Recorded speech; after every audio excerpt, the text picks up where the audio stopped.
चलो चलें श्रीधाम वृंदावन। अखंड संकीर्तन लगातार 24 घंटे परिक्रमा मार्ग मिथिला कुंज वृंदावन उत्तर प्रदेश।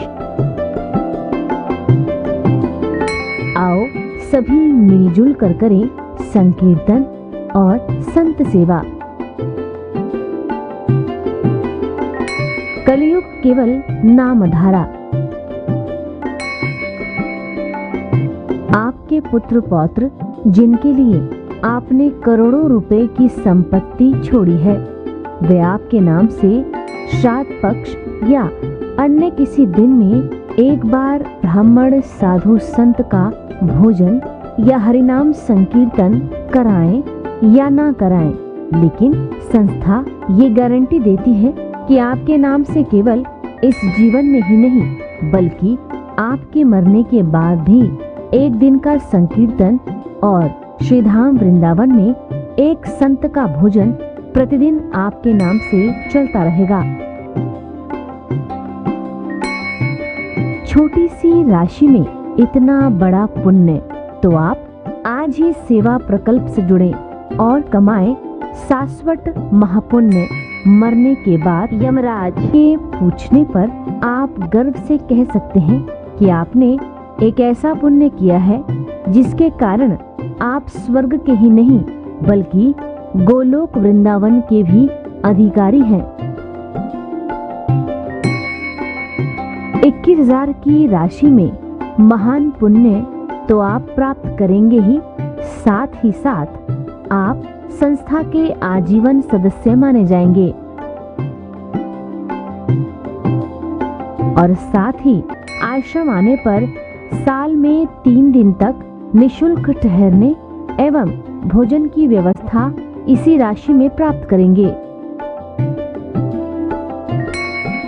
मात्र 21,000 की राशि में 21 पीढ़ियों के लिए पुण्य की गारंटी आप प्राप्त कर सकते हैं। जब तक अखंड संकीर्तन चलता रहेगा तब तक आपको ये पुण्य फल प्राप्त होता रहेगा, क्योंकि ये हरिनाम अखंड संकीर्तन उन महान नाम जापक भजनादि संत के सानिध्य में चल रहे हैं जो व्यांगक प्रतिमूर्ति है और जो स्वयं हर पल भगवान नाम जाप करते रहते हैं, जिनके लिए सारा संसार ही परिवार है। प्रतीक वृंदावन में आपका हार्दिक स्वागत है। आप एक दिन का संकीर्तन करा सकते हैं। 1500 रुपए एक दिन के संकीर्तन के लिए, 15,000 रुपए एक माह के संकीर्तन के लिए।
स्वभावतोपास्त समस्त दोषम अशेष कल्याण गुणैकराशिं विहंगिनं ब्रह्म परं वरेण्यं ध्यायेम कृष्णं कमलक्षणं हरिं अंगे तु वामे वृषभानुजाम्बुदा विराजमानां अनुरूप सौभगां सखी सहस्रैः परिसेवितां सदा स्मरेम देवीं सकलेष्टकामदाम्। गोविंद जय जय गोपाल जय जय गोविंद जय जय गोपाल जय जय। श्री राधा रमण हरि गोविंद जय जय। श्री राधा रमण हरि गोविंद जय जय। गोविंद जय जय गोपाल जय जय गोविंद जय जय गोपाल जय जय। श्री राधा रमण हरि गोविंद जय जय। श्री राधा रमण हरि गोविंद जय जय। गोविंद जय जय प्यारे गोपाल जय जय गोविंद जय जय प्यारे गोपाल जय जय। श्री राधा रमण हरि गोविंद जय जय। श्री राधा रमण हरि गोविंद जय जय। श्री राधा रमण हरि गोविंद जय जय। श्री राधा रमण हरि गोविंद जय जय। श्री राधा सर्वेश्वर भगवान की जय। श्री गुरुदेव भगवान की जय। सकल संत समाज की जय। श्री नाम संकीर्तन की जय। श्रीमद् भागवत महापुराण की जय। श्री हनुमान जी महाराज की जय। जय जय श्री राधे श्याम नाम महाराज की जय। जय जय श्री राधे श्याम नाम महाराज की जय। समादरणीय भगवत चरणानुरागी स्तोत्रवृंद, हमको आपको और सबों को चारों जुगों के वैष्णवाचार्यों के चरणों की धूलि को अपने मस्तक पर धारण करते हुए समस्त वैष्णवों के चरणों की रज को अपने मस्तक पर धारण करते हुए अपने अपने इष्ट श्री राम कृष्ण के मंगल में मधुमय आनंद में तथा रसमय नाम को अपने गले का हार बनाते हुए श्रीमद् भागवतामृत का रसास्वादन करने का सफल प्रयास करना चाहिए। जय श्री राधे। प्रसंग चल रहा है श्रीमद् भागवत महापुराण में सत्संगों के द्वारा भगवान नाम के द्वारा किस प्रकार से श्रुति का संतरण होता है, इस पर प्रकाश डाला जा रहा है।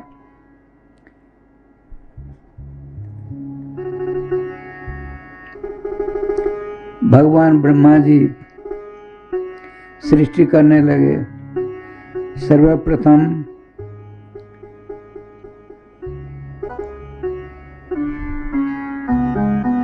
वृक्षों की, कीटों की, कीड़ों की, फिर देवताओं की सृष्टि की। संतोष नहीं हो रहा है, आपने सोचा क्या किया जाए, तो आपके मंगलमय विग्रह से छाया निकली जो दो रूपों में विभाजित हो जाती है, एक स्त्री और पुरुष के रूप में। उन दोनों ने कहा भगवान हमको क्या करना चाहिए।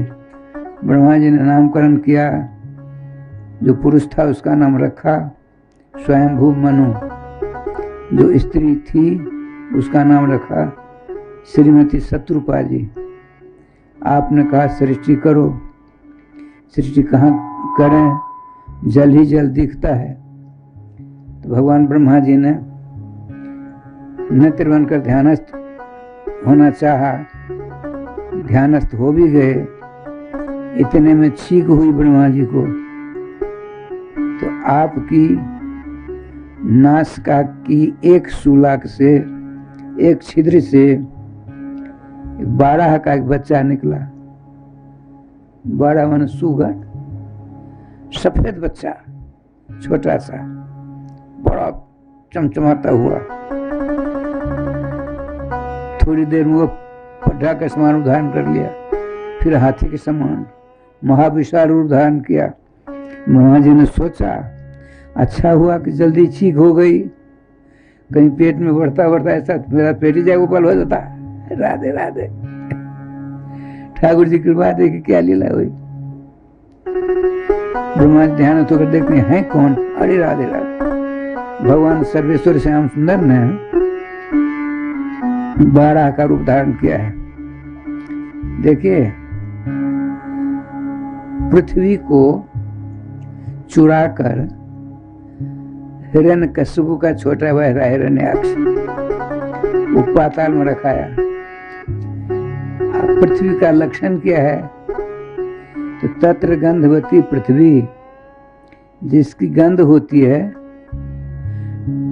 उपसर्ग लगने पर दुर्गंध सुगंध हो जाती है। जिसमें गंध हो दूसरी सारी गंधों को समाप्त कर दे उसका नाम है पृथ्वी। हम लोग पहले किसी प्रकार की बात होती थी, बाहर भीतर जाते थे तो मिट्टी से हाथ नहीं धोते थे, सारे बेकार दूर हो जाते थे।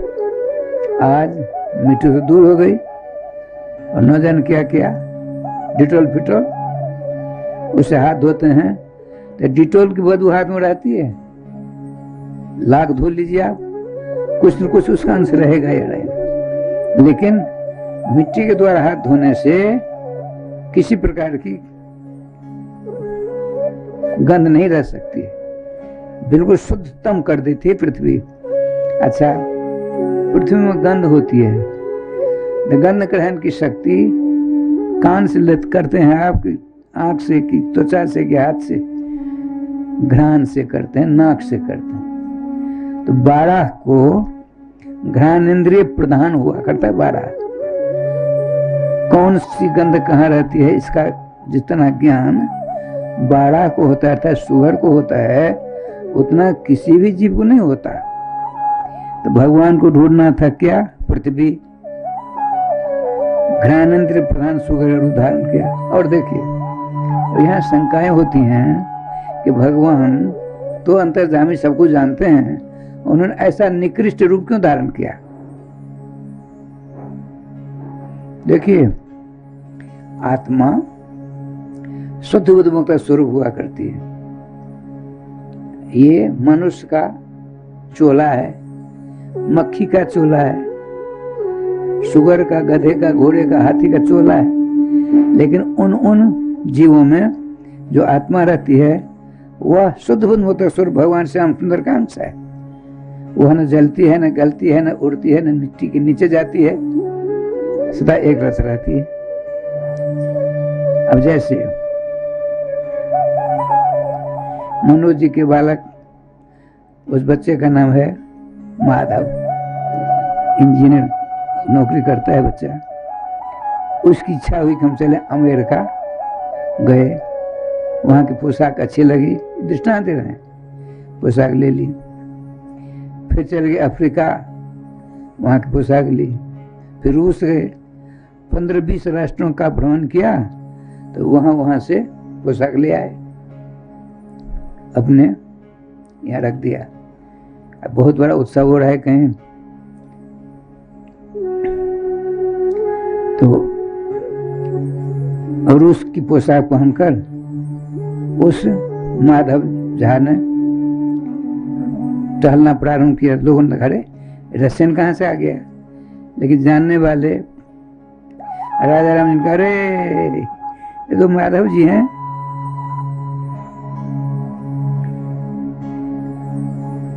जानकार व्यक्ति जो होते हैं वो भगवान को किसी भी रूप में रहेंगे पहचान ही लेते हैं। ये पोशाकें हैं, सुगर की पोशाक, कछुए की पोशाक,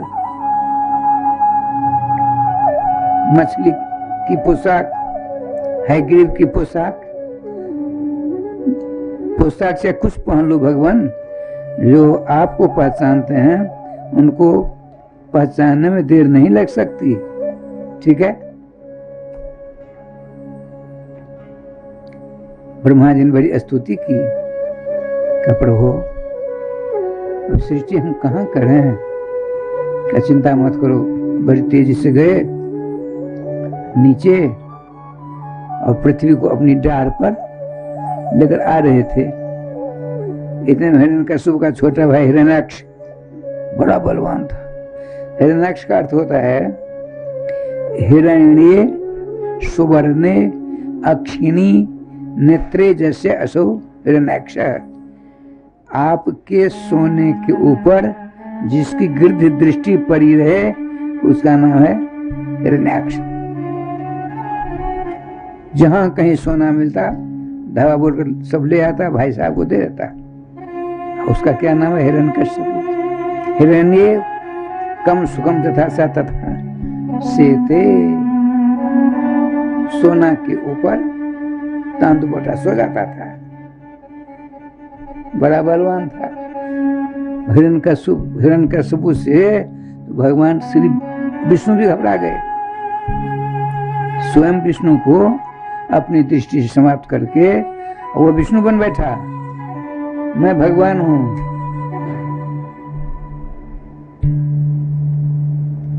आजकल चल है परमावतार श्री कृष्ण, पुंडरीक आ गया है। वो कहता मैं विष्णु का परमावतार हूं और कोई नहीं। इधर कंस कहता है मैं परमावतार श्री, मैं भगवान हूं।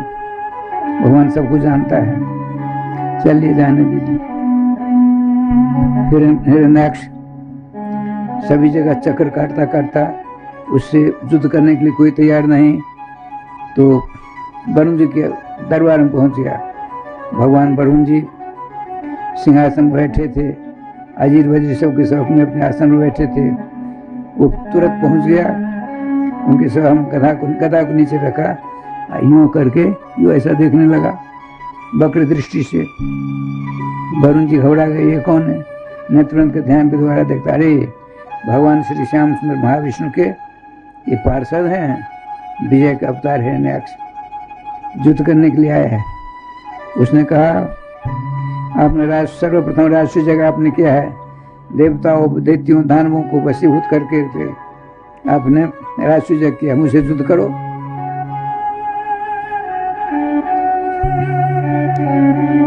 मैं तो युद्ध नहीं कर सकता, मैं बूढ़ा हो गया, आप तरुण हो, आपकी भुजा से बल की बारिश हो रही है, ताकत की बारिश हो रही है, मैं आपसे युद्ध नहीं कर सकती। तो युद्ध करने वालों का पता बताओ। अब उन्हें सोचा मैं किसको बताऊं नाम? ऊपर आकाश मार्ग से जाइए, देवर्षि नारद जी मिल जाएंगे। नारद जी तो नारद जी हैं। हिरण्याक्ष आकाश मार्ग से ऊपर की ओर गया, देवर्षि नारद जी आ रहे थे। नारद जी ने देखा परेशान करेगा, चलो घोड़ा बदल दो। घोड़ा बदलने लगे श्री नारद जी। हिरण्याक्ष ने कहा ए बाबा जी ठहर, कहाँ जा रहा है? पहले हमसे युद्ध कर ले, हमको वरुण जी ने भेजा तेरे पास, युद्ध कर ले, नहीं किसी योद्धा का पता बता। अब सोचा यदि इसके सामने नहीं जाऊँ तो गधा मारेगा, आज तो हम टूट जाएंगे, फिर अश्विनी कुमार को बुलाना पड़ेगा। देवताओं के डॉक्टर हैं दो, शल्य चिकित्सक, वो कुछ भी कर सकते हैं। उनका नाम है, एक का नाम है अश्विनी, एक का नाम है कुमार। नारद जी आए, हमसे तो हाथ लड़ो। मैं तो लड़ नहीं सकता, और तुम दो चार गाना सुना सकते हैं आपको? नहीं। तो किसी योद्धा का पता बताओ, तो हम सो बता सकते हैं। उनको पता था भगवान श्री कृष्ण इसी को मारने के लिए 12 रूप बनाया है। देखो तुमने पृथ्वी को जो रखा था पाताल में, उस पृथ्वी को विष्णु ने 12 रूप धारण करके अपनी डार पर लेकर चले आ रहे हैं। जल्दी जाओ। बड़ी तेज में गया, भगवान बारह को देखा, अच्छा अरे माया भी माया का रूप, माया स्वरूप बदल लिया है। देख हम तुम जैसे वन पशु को ढूंढते ढूंढते परेशान हो रहे हैं। भगवान बारह ने कहा, देखो भाई मैं तो वन पशु हूँ ही, लेकिन तुम ग्राम सिंह हो। ग्राम सिंह कहते हैं संस्कृत में कुत्ते को। भगवान बारह तो वन पशु और हिरण्याक्ष कुत्ता तो नहीं था, लेकिन भगवान बारह ने कुत्ता कह दिया। तुम ग्राम सिंह हो। गांव में अब चक्कर काट रहे अपरिचित आदमी तो कुत्ते घुसेंगे, समझ लेना। वो समझ आता है इस गांव का ये नहीं है।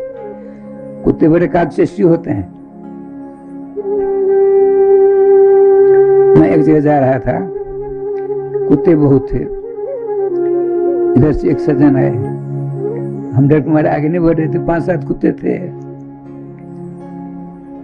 उन्होंने कहा नहीं महाराज सुन लीजिए, जहां कहीं कुत्ता का भय लगे आपको ऊपर आक्रमण करे, थूक फेंक देना उसकी तरफ, फिर नहीं आवेगा।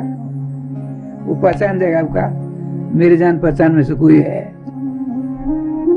राधे राधे। मैंने किया, चला गया।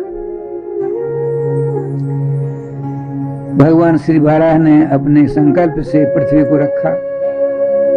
युद्ध होने लगा, भयंकर युद्ध रहा सामने। कितना भाग्यशाली हिरण्याक्ष। भगवान मंगल में बारह का रूप धारण करने वाले श्वेत बारह कहते हैं। हिरण्यकश्यप के मस्तक, बारह भगवान के मस्तक, बारह भगवान के कपोल, हिरण्याक्ष के कपोल, उसकी भुजा, उनकी भुजा, उनकी छाती, इसकी छाती, माने नख से शिख तक समालिंगन हो रहा है। बहुत देर हुई, सायंकाल होने लगा। ब्रह्मा जी ने आकर कहा, भगवान रात को इन आतताइयों की शक्ति बढ़ जाती, 8 गुना बढ़ जाती। सूर्यास्त से पहले इसको समाप्त करिए। आप उनका जाइए। आपने सुदर्शन चक्र स्मरण किया, तुरंत धड़ सर अलग कर दिया। उसका सर नीचे गिरता करता भगवान श्री कृष्ण के सुंदर स्वरूप को देखने लगा। श्री कृष्ण माने 12 भगवान तो उनके अंश है ना। अब देवता लोग ऊपर आकाश में अपने विमान पर बैठे हैं, कर वृक्ष के सुगंधित पुष्पों को लेकर के। अब आपने सोचा भगवान 12 के ऊपर फूलों की वर्षा करूं, इस भक्तराज के ऊपर फूलों की वर्षा करूं। मरने के बावजूद भी अपने दोनों नेत्रों से कमलदल नेत्र भगवान 12 के दर्शन आनंद प्राप्त कर रहा है। तो 12 भगवान के ऊपर फूलों की वर्षा नहीं करके हिरण्याक्ष के ऊपर फूलों की वर्षा की। भगवान का स्तुति करते हैं। पृथ्वी को लेकर भगवान आ रहे हैं। पृथ्वी ने कहा, भगवान मैं पृथ्वी आपकी डार पर हूं, आपके दांत पर। ये दूसरी पृथ्वी कौन सी है? वो बहुत सुंदर दिख रही है। 12 भगवान ने देखा, कहा देवी ये हम जिनके अंश हैं, भगवान श्री कृष्ण अंश हम हैं। उनका जो नित्य गोलोक, उसमें रहने वाला श्रीधाम वृंदावन है।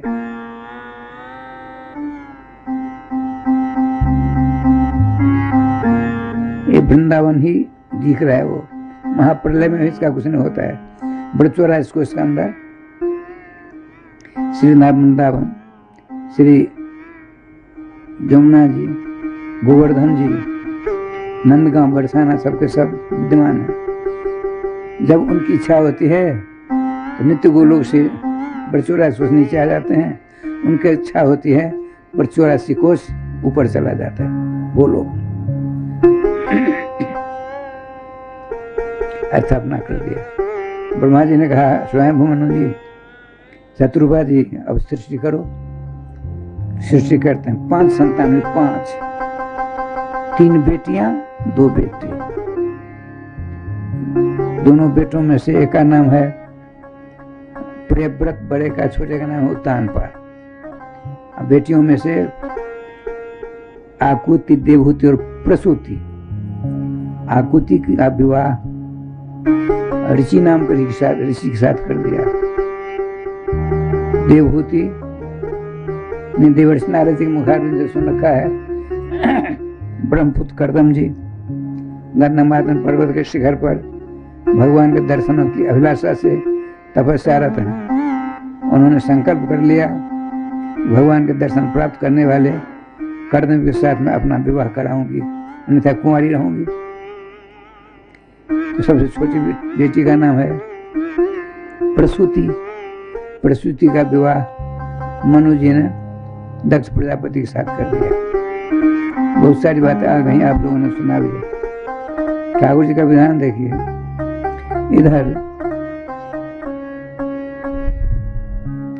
प्रियव्रत जी बड़े होने के बावजूद भी इनका चरित्र पीछे वर्णन किया जाएगा। उत्तानपाद छोटे होने के बावजूद भी इनका वर्णन पहले हुआ। क्यों ऐसा हुआ? तो जिस वंश में दोनों वंश में भक्त भगवान दोनों आएंगे, लेकिन जिस वंश में भक्त पहले आते हैं भगवान पीछे आते हैं, वो वंश बड़ा माना जाता है। और जिस वंश में भगवान पहले आएंगे भक्त पीछे आएंगे, वो वंश छोटा माना जाएगा। भगवान से विशेष स्थान भक्त का है, इसलिए भक्ति, भक्त, भगवंत, गुरु, तीसरा स्थान है भगवान का। ठाकुर जी की कृपा से श्री भगवान सर्वेश्वर के परम भक्त थे उत्तानपाद जी। उनका विवाह परम सती साध्वी सुगुण युक्ता सुनीति जी से हुआ। सुनीति जी भगवान श्री श्याम सुंदर के भक्त थी। जैसे पतिदेव वैसे आप।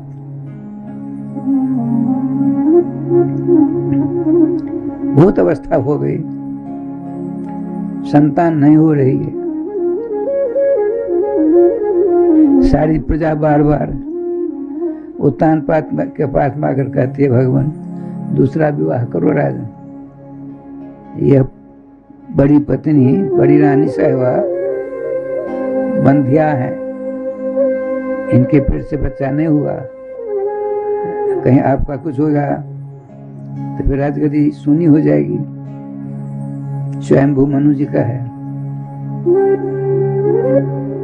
ये सब विचार हो रहा था। भक्तिमती सुनीति जी ने सोचा प्रजा बिलबिला रही है, अब मेरे द्वारा कोई बच्चा नहीं हो रहा है, फिर कैसे परंपरा चलेगी। आपने पता लगाकर, एक राजा थे, उनकी बेटी सुरुचि, वह शनि की आराधना करती थी। शनिदेव यहाँ कोकिलावन है, कोकिलावन, वो शनि जी की मूर्ति है। प्रत्येक शनिवार को 2-10 हजार लोग भीड़ हो जाते हैं।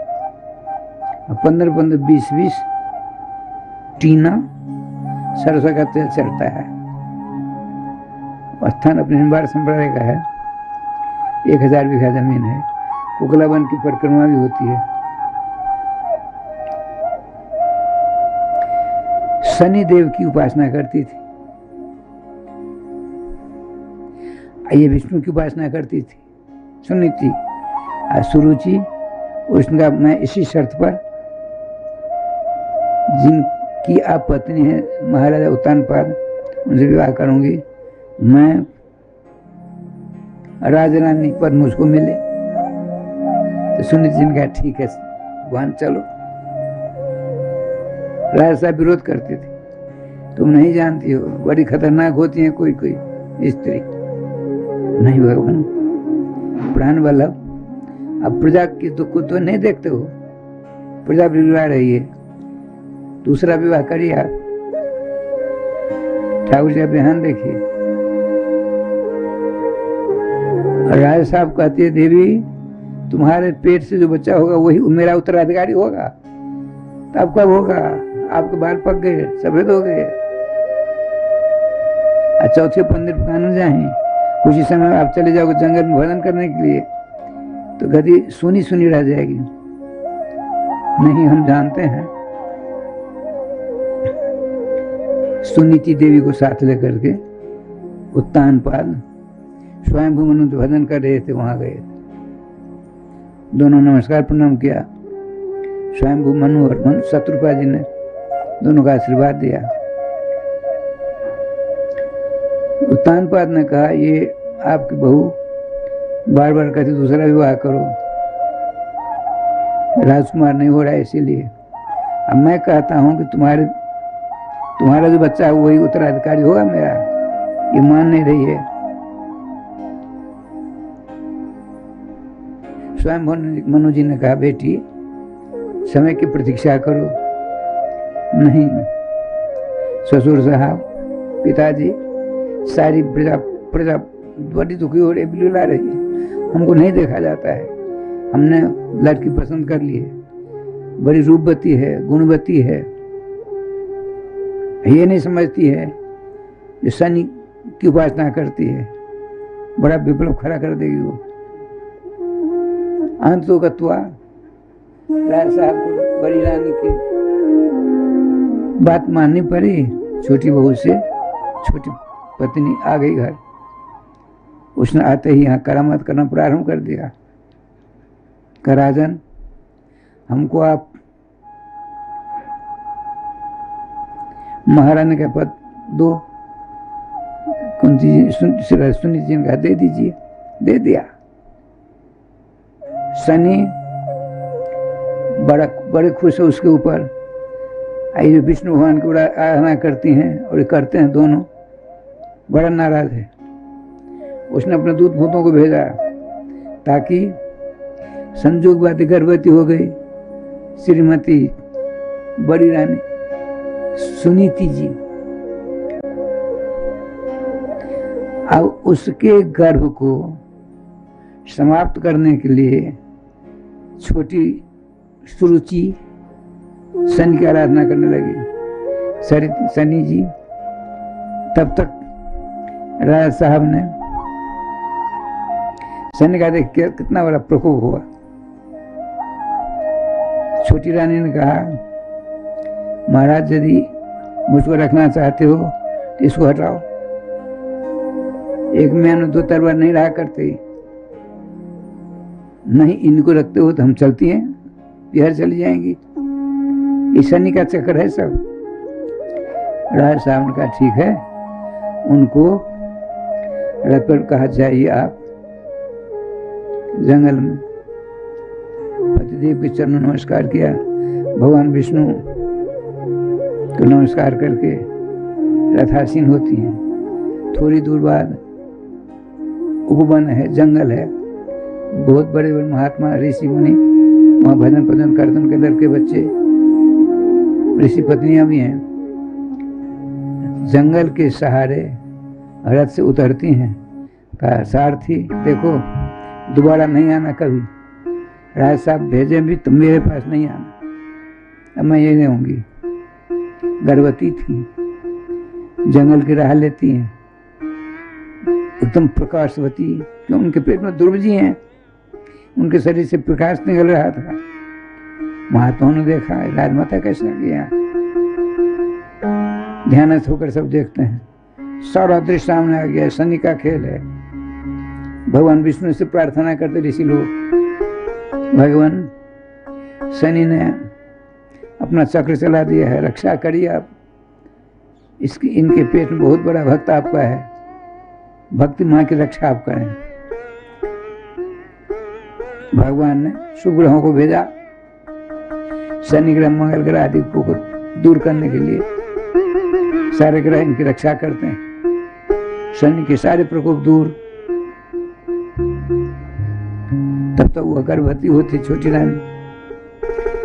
शुभ मुहूर्त में, शुभ घड़ी में, जंगल में ऋषि पत्नियों के बीच में बड़ी पत्नी सुनीति के पेट से सोने की कांति वाला एक बच्चा ने जन्म ले लिया।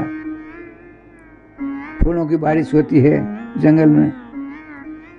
महात्मा सब ध्यान होकर देखते हैं, वाह भगवान के परम प्यारे भक्त शिवभूषण देवताओं ने फूलों की बारिश करके जयकार की।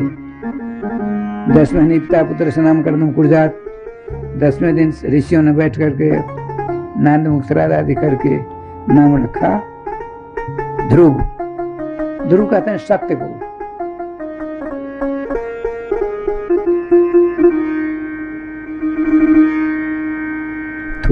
थोड़े दिनों के बाद छोटी रानी सुरुचि के गर्भ से भी बच्चा हुआ जिसका नाम है उत्तम। इधर ध्रुव कुमार है, उधर उत्तम कुमार है। देखिए, उत्तानपाद माने और राजा उत्तानपाद, आप ही उत्तानपाद हैं। तो उनकी 2 पत्नियां थी, सुनी थी सुरुचि, आपकी भी 2 हैं। ये नहीं, सुंदर बुद्धि और सुंदर रुचि, जो सुंदर नीति पर चलता है उसको कैसा बेटा मिलता है? ध्रुव के समान, जिसका कभी नाश ही नहीं होता है। जो सुंदर नीति के आधार पर चलेगा ध्रुव जैसा बेटा होगा। यदि सुंदर रुचि के अहंग से आदि नहीं करके शास्त्र विहित वस्तुओं को खाता हुआ आगे बढ़ता है, सुंदर रुचि के अनुसार चलता है, तो बेटा कौन सा होगा? उत्तम नाम का बेटा होगा, उत्तम श्रेष्ठ। लेकिन नाश हो जाएगा। कैसा भी फल हो, कैसा भी महल हो, कैसा मकान हो, कैसे बैंक बैलेंस क्यों न हो, कि आप साथ ले जाओगे? अनंत आकाश में जो आपका पदार्पण होगा, पीछे घूम कुछ लौट कर नहीं देख सकते आप। कहाँ जा रहे पता ही नहीं चलेगा। वो स्वामी जी कहते हैं, मार्ग अगम संग नहीं संभल, नाम गाम कर भुला रे। शरीर छोड़ने के बाद कहाँ जाओगे? किस लोक की यात्रा करोगे? कैसा रास्ता है?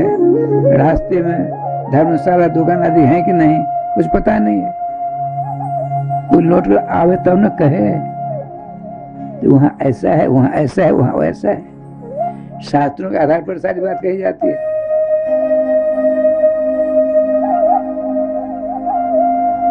वो स्वामी जी कहते हैं, शरीर छूटेगा तो तुमको अपने लक्ष्य पर जाना है, तो मार्ग बड़ा खतरनाक है, मार्ग गम है। और संग में न सत्तू है न पैसा है, भूख और प्यास मारे तिमिला हुए। जिस गांव की तुमने यात्रा की है, गांव का नाम ही नहीं याद है। राम खेताड़ी याद है, चले जाओगे। सदा राम खेताड़ी में रहोगे तो संभव नहीं। 10-20 वर्ष के बाद तो राम खेताड़ी छोड़ना पड़ेगा। कहाँ जाओगे? हमको तो पता नहीं। यदि मनसाबाद से करवाना नाम आश्रय लेंगे, नहीं लड़के बच्चे कुटुंब परिवार संसार आसक्ति तगड़ी होगी, ये कमजोर हो जाएंगे, वो तेज हो जाएंगे। नौजवान कहाँ ले जाएगा? अरे 1 अरब वर्ष तक राज करने वाले भरत जी महाराज, आगे आवेगा प्रसंग, अपने बेटे को रात तिलक देकर चले जाते हैं गंडकी नदी किनारे भजन करने के लिए। 1 अरब 100 करोड़ वर्षों तक राज करने वाले भगवान ऋषभ देव जी के बालक हैं। इंद्र के 2 भित्र हैं, बेटी के बेटा 2 भित्र हैं। 1 अरब वर्ष तक राज किया, वैराग्य हुआ, चले भजन करने के लिए। त्रिकाल संध्या वंदन करते थे, शालग्राम भगवान की पूजा करते थे। शालग्राम भगवान साक्षात श्री कृष्ण है। एक दिन 12, साढ़े 10, 11 बजे की बात है, मध्याह्न पितृभेद स्वधा कर रहे थे। गंडकी नदी में थोड़ा पानी था, कम चौड़ी थी। इतने में एक गर्भवती हरिणी प्यासी थी, पानी पीने के लिए आ रही थी। इतने पीछे से सिंह ने गर्जना की भयंकर। सिंह की दहाड़ सुन करके डर के मारे पानी क्या पीवेगी, छलांग मारकर पल्ली पार जाना चाहती है। छलांग मारी, तब तक उसके पेट से बच्चा नीचे गिर पड़ा। पानी के प्रवाह बचा हुआ था जा रहा है। परम धर्मात्मा भरत जी ने देखा, हमें अस्य माता पितरु, इसकी माता तो बच्चा को जन्म देकर मर गई नीचे गिर कर।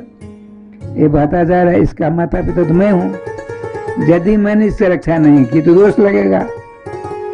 आज दोष से ऊपर उठे हुए थे वो, लेकिन भगवान की बलवती माया क्या करती है, गए पानी बाता हो ले आए अपने आश्रम में, धीरे धीरे पोसा पाला। इतनी आसक्ति बढ़ी, इतनी आसक्ति बढ़ी, जैसे हमारी आपकी आसक्ति अपने अच्छे कच्चे बच्चों में नहीं होती है। होता है सदा मेरे पास, इसके पास हम रहेंगे, ये मेरे पास रहेगा। स्वप्न बताए सब। माता मदालसा ने कहा, शुद्धोषि बुद्धोषि निरंजनोषि संसार माया परिवर्तितोषि संसार स्वप्नाम तेज मोह निद्राम मदालसा वाचम वाच पुत्रम। मदालसा अपने बच्चे को उपदेश देती। क्या उपदेश देती? बालक, तू हार मांस का पुतला नहीं है, तो शुद्ध बुद्ध मुक्त स्वरूप है, भगवान सर्वेश्वर का अंश है तू। संसार ये स्वप्नवत है, इसको सत्य मत समझो, इससे ऊपर उठना है, अपने आप को भगवान के दास समझ करके उनका नाम अमृत का रसास्वादन करना है। 5 वर्षों तक अपने बच्चों को उपदेश दे करके भगवान के पास जाने की सारी व्यवस्था कर देती थी मदालसा माता। ये माता मदालसा का नाम विश्व के इतिहास में आज स्वर्णाक्षर से लिखा हुआ है। आई भगवान सालग्राम की जो आसक्ति थी, वो आसक्ति कहाँ चली गई? हरिण के बेटा के प्रति। भगवान अपने रखे हैं जय गोपाल जी, बड़ा लंबा चौड़ा है, शरीर छूटने को आया। अरे मैं तो जा रहा हूँ, मेरा हरिण का बच्चा कैसे रहेगा, मैं उसका माता पिता था, शरीर छूट गया। भगवान श्री कृष्ण के कथनानुसार अंश में जिस भावना स्वभावता का अंतःकरण होगा, उसी प्रकार की योनि मिलेगी। हरिण के बच्चे का ध्यान करते करते शरीर छूटा, तो कालंदर पर्वत पर, चित्रकूट के पास कालंदर पर्वत है, वहां रहने वाले हरिणी के पेट से आपका जन्म हुआ। 2 राजश्याम जी 1 अरब वर्ष तक राज करने वाले धर्म के साथ, अब वर्षों तक भजन करके भगवान सालग्राम को रिझाते थे। आज आसक्ति देखिए, आसक्ति बड़ी बुरी बलाई है। यदि आसक्ति करनी है, भगवान के चरणों से करिए, भगवान के रूप से करिए, भगवान के नाम से करिए, भगवान की लीला से करिए, भगवान के धाम से करिए, फिर तो चकाचक है। यदि इस आसक्ति उधर लगाओगे तो फकाफक, उस आसक्ति को भगवान तरफ लगाएंगे तो चकाचक। इस चकाचक करना है कि फकाफक करना है, आप स्वतंत्र है, उसमें सब स्वतंत्र है। स्वतंत्र करता पानी, भगवान पानी से करता स्वतंत्र होता है। आप भोजन करेंगे तो आपकी भूख जाएगी, नहीं करेंगे तो भूख नहीं जाएगी। भजन करेंगे तो संसार का स्वप्न समाप्त हो जाएगा, भगवान के प्रति आसक्ति होगी। नहीं करेंगे तो संसार आसक्ति तो आपको परेशान करेगी। एक नहीं अनेक बार किया है और करेगी भविष्य में भी। अच्छा, ठाकुर जी के पास राजश्याम जी, ध्रुव जी बढ़ते बढ़ते 5 वर्ष की अवस्था हो गई। अब सारा ज्ञान हमको होने लगा। छोटे छोटे ऋषि कुमारों के साथ खेलते खेलते राधा की ओर चले। थोड़ी देर तो न था ही राधा का राजभवन। आज ऐसी तरंग आई, समस्त मुनि कुमारों के साथ ये राजकुमार ध्रुव जी हैं, बड़े तेजस्वी हैं, राधा की ओर निकले। माता जी भजन कर रही हैं। राजा साहब को देखते हैं ध्रुव जी, बहुत बढ़िया जाजुल्यमान सिंहासन में बैठे हैं। आज छोटा भाई जो है उत्तम बाई जगह पर बैठे हैं। अब बाई जगह की ओर छोटी माँ सुरुचि खड़ी थी। ध्रुव जी आ रहे हैं। सोचा ये मेरे पिताजी हैं, इनका इनकी एक जगह खाली है, यदि मैं इस जगह पर बैठ जाऊंगा तो इनकी शोभा में 4 चांद लग जाएंगे। अपने पिता की शोभा बढ़ाने के लिए श्रीमान ध्रुव जी गद्दी ऊंची थी, पकड़कर उचकने लगे, छलांग लगाकर बैठने वाले थे। तुरंत उधर से कहते सावधान, अन्य स्त्री का संभव स्वात्मान होने मन थे। अरे बालक, तू मूर्ख है, तुझको पता नहीं, तू एक दासी के पेट से जन्म लिया है, इस गद्दी पर बैठ नहीं सकते, इनकी गोदी में नहीं बैठ सकते। हाथ जोड़ा, माँ इस गद्दी पर इनकी गोद में बैठने के लिए कोई उपाय है? उनकी ललक है जो पिताजी की दूसरी जगह पर बैठकर हम दोनों भाई पिता की प्रतिष्ठा में 4 चांद लगावेंगे। तो माता जी से ध्रुव जी बोलते हैं कोई उपाय है माता जी? हाँ उपाय तो है। कौन सा? तपसा राधे पुरुषम तस्यैवानुग्रहेण में गर्भे तुम साधयात्मनम यदि छसि निर्वासनम। यदि तुम राजा साहब गोदी में बैठना चाहते हो, मैं उपाय बताती हूँ। बताइए माँ। बड़ी विनम्र भाव से खड़े हैं। तुम भगवान श्री कृष्ण की आराधना करो, श्री कृष्ण की आराधना करोगे, तुम्हारी सेवा से आराधना से भगवान कृष्ण खुश हो जाएंगे। तब वो क्या करें खुश हो करके? तो तुमको मेरे पेट से जन्म देंगे, तभी तुम इनकी गोदी में बैठ सकते हो। क्या आपने समझा रही है? ये श्राप दे रही है, तुम मरोगे तब ना मेरे पेट से जन्म लोगे। परम वैष्णवाचार्य हैं, वैष्णव अपराध लग गया। भगवान का अपराध करोगे, भगवान अपना अपराध से क्षमा कर देंगे। अब भगवान के भक्तों का अपराध यदि हो गया हमसे, भगवान कतई क्षमा नहीं कर सकते। तो आपने सोचा ये तो छोटी माँ है, मेरी अपनी माँ क्या कहती है, उनसे पहले मोहर लगवाऊं।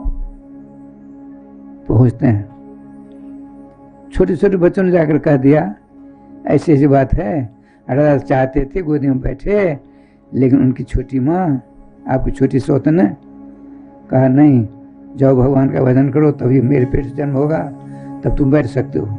सुन करके कटे हुए केले के समान अचेत होकर गिर पड़ी सुनीति जी। तब तक ध्रुव जी आते हैं, देखा ये तो निश्चेष्ट हैं, चरण पकड़ते हैं। ध्रुव जी ने चरण पकड़ा, नहीं ठीक है। ध्रुव जी के परम पावन स्पर्श को प्राप्त कर इनके तंद्रा भंग हुए, मूर्छा भंग हो गई, उठकर बैठ गए, रोने लगी। आपने पूछा माँ छोटी माँ ने ऐसी बात कही है, भगवान की आराधना करो तब राजा की गोदी में बैठ सकते हो, आप क्या कहती बताओ? तुरंत आपने अपने बालों को पकड़ गोदी में ले लिया, राजा से मस्तक सूंघा, रोना प्रारंभ कर देती। प्रश्न क्या है? छोटी माँ ने ऐसी बात कही है। अब माता जी क्या कहती हैं सो देखी। माता जी ने सोचा क्षत्रिय बालक है, अपनी छोटी माँ की बात को यदि इसने गांठ बांध ली, इसका सारा अमंगल ही अमंगल हो जाएगा, लक्ष्य समाप्त हो जाएगा। आपने कहा मां मंगलम तात्पर्य सुमंस्था भुंक्ते जनोयम पर दुख दस्तत तात तनु विस्तार धातु से तात से निष्पत्ति होती है। एक ध्रुव, तुम भगवान की भक्ति का विस्तार करने के लिए यहाँ आयो धरातल पर, छोटी मोटी बातों के पीछे नहीं पड़ना। देखिए ये माता अपने बच्चों का उपदेश क्या दे रही है? ये भारतीय माता जी का उपदेश है, भारतीय माता। ध्रुव जी बच्चे हैं, अभी 5 वर्ष के हैं। उन्होंने सोचा अपनी छोटी माँ की तू वाणी को यदि इसने अपने हृदय में घर बना लिया तो बर्बाद हो जाएगा। तो क्या उत्तर देती? मां मंगलम तात्पर्य स्मृता तात बालक ध्रुव स्वप्नावस्था में भी किसी का अमंगल नहीं सोचा जाता है। ध्रुव जी ने कहा, माँ यदि मैंने किसी का अमंगल सोचा तो मेरा क्या होगा? तो उसका मंगल हो जाएगा, तेरा अमंगल होगा। माँ मंगलम तात परे सुमंथा भुंकते जनोयम पर दुख दस्तत। जो दूसरों को कष्ट देता है वह कष्ट उसको शूल बन करके, भद्र बन करके उसको भोगना पड़ता है, उसका कुछ नहीं बिगड़ता है।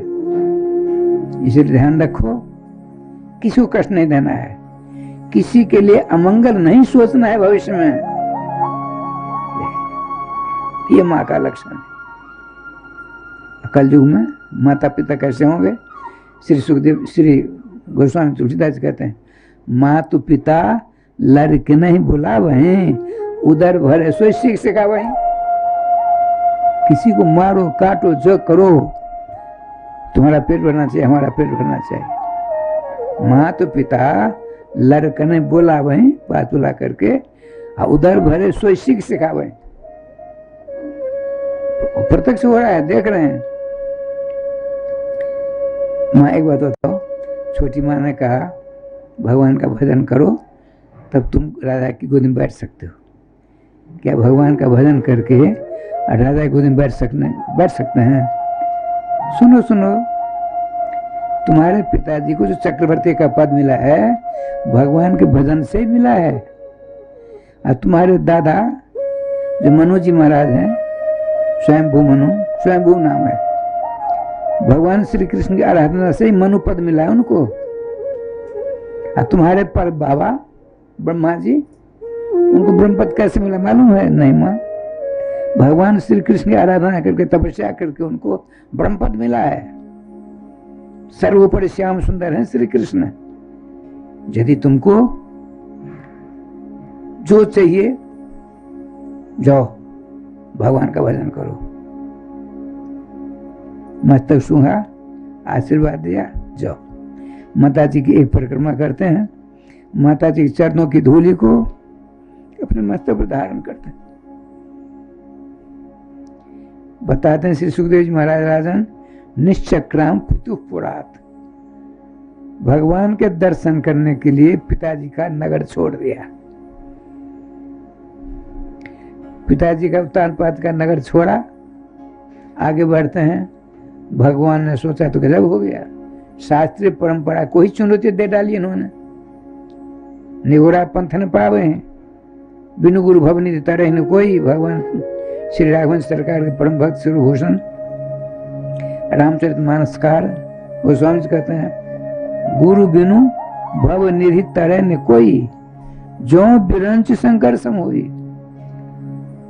मुझको प्राप्त करना चाहता है बालक अभिनय गुरु से।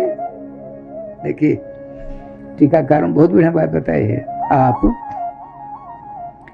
बिना गुरु मंत्र लिए अपनी क्षमता से, योग्यता से, अरे कल बात आई थी, ब्रह्मा जी ने कहा भगवान से, जिन्नेर बिंदाक्ष मुक्त मानिना, हे कमल नेत्र, ये विमुक्त हो गए हैं, संसार के बंधन को काट डाला है। आरुज कृष्ण परम पदम तथा पतंती, बड़े कष्ट के साथ सर्वोच्च पद पहुंच जाते हैं। लेकिन आपके चरणों की भक्ति के बिना अपनी ताकत से वहां पहुंच तो गए, लेकिन तथा पतंती, वहां से गिरते मैंने देखा है। जो आपके हो जाते हैं, भक्ति रूपी रस्सी को पकड़ लेते हैं, तो उनकी रक्षा समगदा लेकर आप चतुर्दिक का क्या करते हो? विघ्नों के, सेनापति के, राष्ट्रपति के मस्तक पर पाम रखकर बहुत धाम हो जाते हैं, आपके पास पहुंच जाते हैं।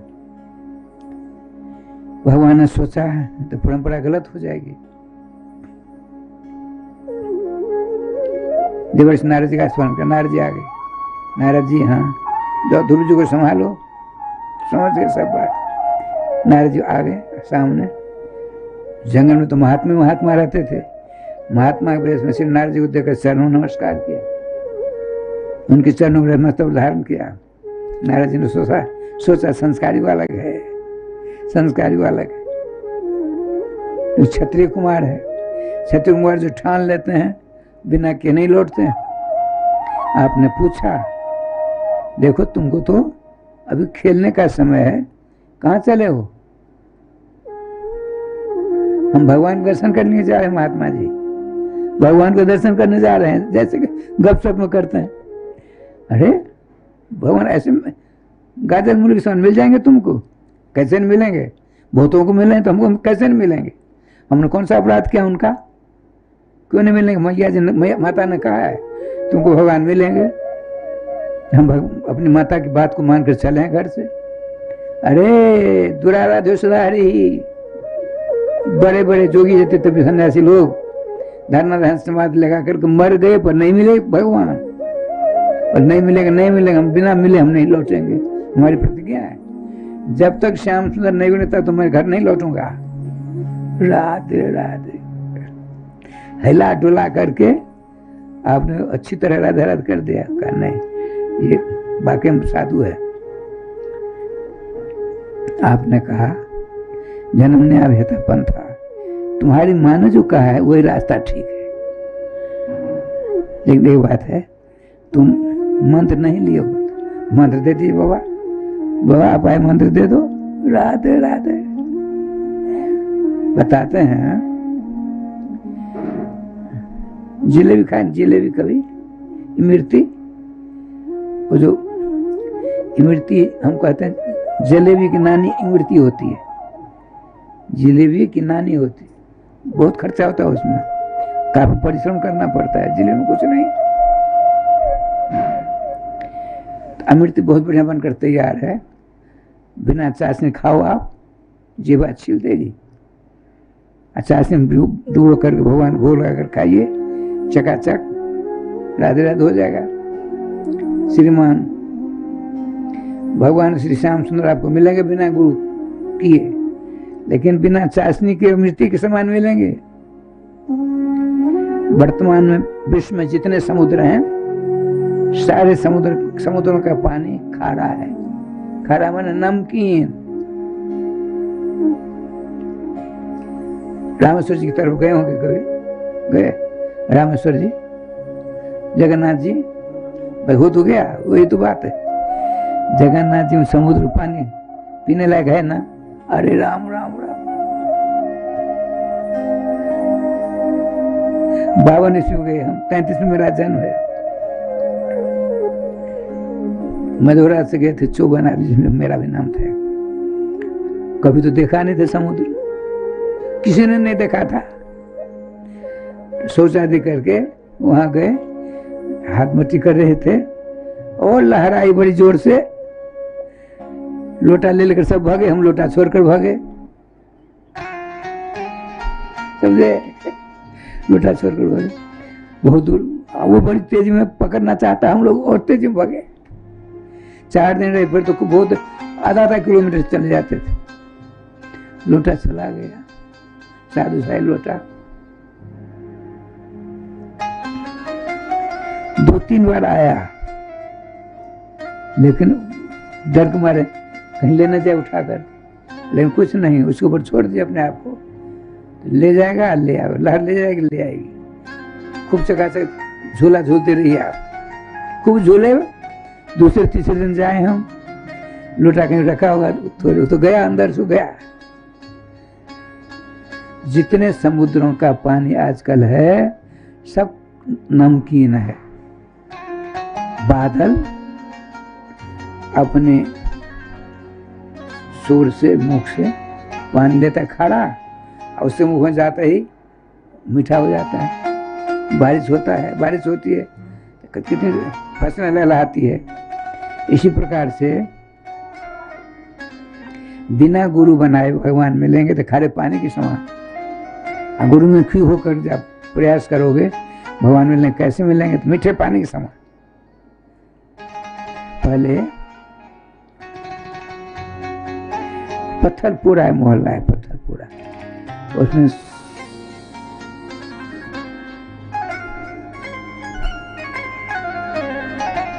महात्मा जी रहते थे अपने मधुबनी जिला में,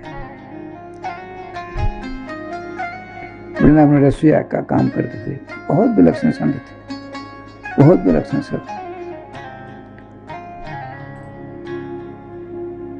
तो उनके यहाँ श्यामा दासी रहती थी और भजनाथन भजन करती थी। हम कभी कभी जाते थे, वहां कुआं था एक, तो पानी निकाल मुंह में दिया, अरे राम पूरा शरीर राधे राधे हो गया। पाँव भी नहीं धोते थे, पाँव में राधे राधे रहता।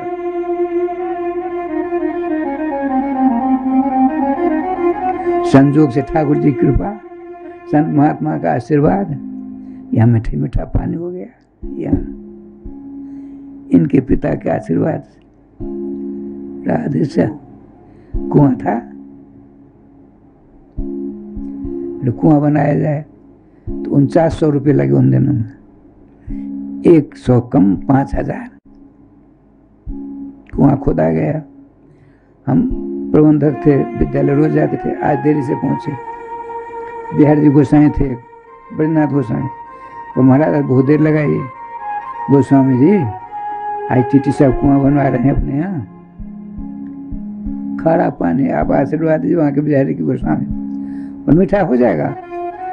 एक उपाय करना होगा, जो स्थान का मुखिया हो, जब तक तो पानी न निकले, भगवान का भोग न लगे, तब तो नमक नहीं खाए। मुखिया तो मैं ही हूँ। हमने भोजन कर लिया आज, अनजान सुनजान महाकल्याण अब से छोड़ दो। 6-7 महीना छोड़ दिया। वो तैयार हो गया कुआं। हम चले कथा करने के लिए, वहाँ कई कथाएं मिल गई। मिथिला पहले बहुत कथा करते थे राजस्थान, आपके यहाँ भी कथा हुई थी।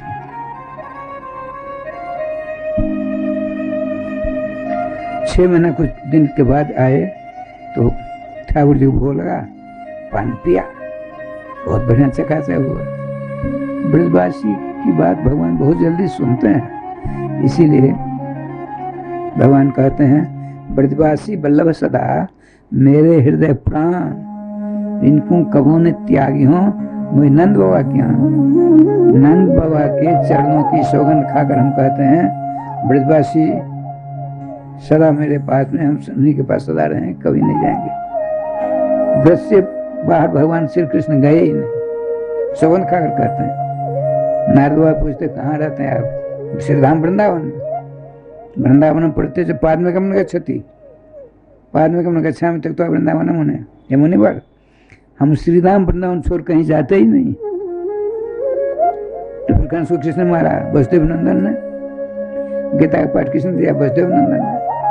16,108 विवाह किसने किया? वसुदेव नंदन ने। हम तो नित्य जुगल किशोर श्री राधा माधव विराजमान, नित्य रासलीला में, नित्य निकुंज मोहन मोहन विराजमान रहते हैं।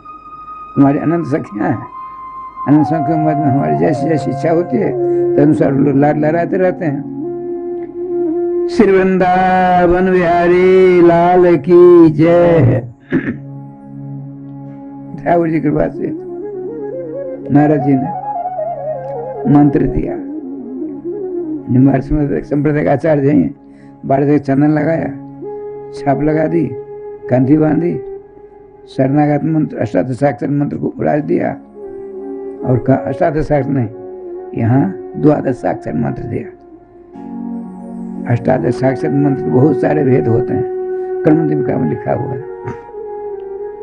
और कहा चतुर्भुज वासुदेव जी का दर्शन ध्यान बताया। जब यदि किसी को धर्म चाहिए तो भगवान के चरणों की सेवा करे, काम अर्थ चाहिए भगवान के चरणों की सेवा करे, काम चाहिए भगवान के चरणों की सेवा करे, मोक्ष चाहिए भगवान के चरणों की सेवा करे, इन चारों में से कुछ नहीं चाहिए, भक्ति चाहिए भगवान के चरणों की सेवा करे। वहां अदय कुछ है ही नहीं, कमी तुम्हारे अंदर है। अपनी कमी को दूर करने के भगवान नाम की शरण लो, सारी कमियों के कान को पकड़ कर नाम भगवान दूर कर देंगे और भगवती गुणों का आधान कर देंगे। नाम तो लो पहले। बिना नाम से हम सिद्ध होना चाहते हैं, जो सिद्ध बनना चाहते हैं उसको गिद्ध होना पड़ता है। ध्रुव सत्य बात है। नामाश्रय ले लेगा और उनके ऊपर सब कुछ छोड़ दो, देखो क्या लीला होती है। गोविंद जय जय गोपाल जय जय गोविंद जय जय गोपाल जय जय श्री राधा रमण हरि गोविंद जय जय श्री राधा रमण हरि गोविंद जय जय श्री वृंदावन बिहारी लाल की जय। अब देखिए ध्रुव जी तो निकल गए, राय साहब को अब शुमार आया। मैं कितना दूर भागा, जो मेरे बाद राजगद्दी पर बैठकर मुझसे ज्यादा प्रजा की सेवा करने वाले ध्रुव जी का मैंने परित्याग कर दिया। मेरे सामने मेरी छोटी पत्नी ने उसे क्या डांट लगाई, क्या फटकार लगाया, मैं ऐसा मूर्ख सब सुनता रहा। पश्चाताप होता है। देखिए ध्रुव जी भगवान का भक्ति करने के लिए आगे बढ़ते हैं। सिंहासन छोड़ दिया, नीचे बैठ गए।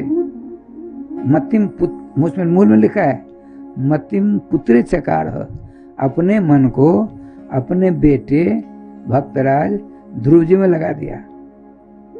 ध्रुव जी का नाम जाप करते हैं, ध्रुव ध्रुव ध्रुव ध्रुव ध्रुव। आंखों से आंसू विमोचन होता है।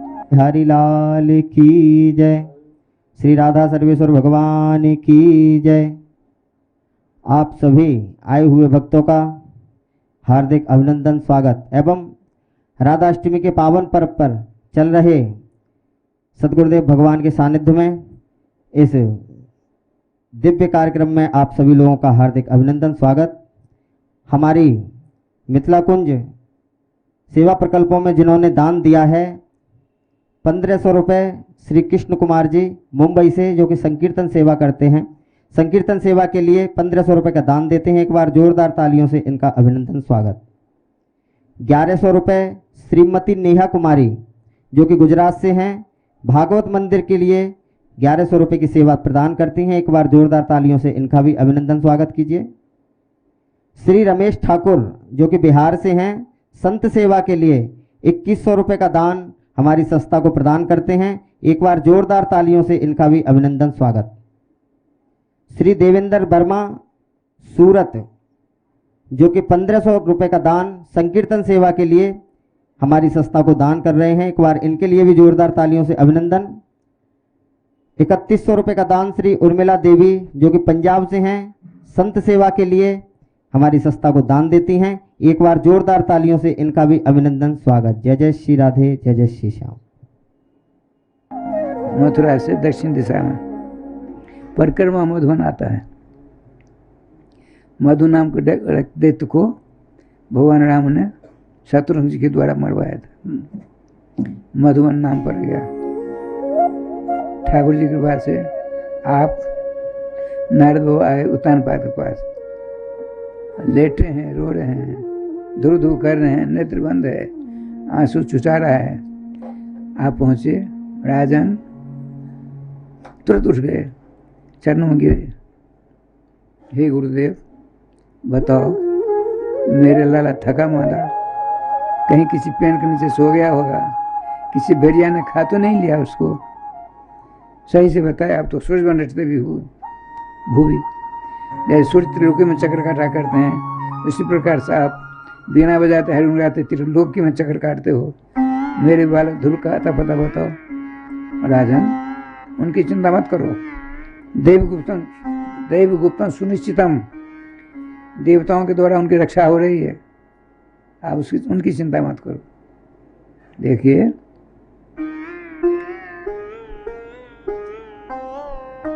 पांचवा महीने के बाद ध्रुव जी यहाँ आएंगे, वैसे नहीं आएंगे, भगवान के दर्शन करके आएंगे। वे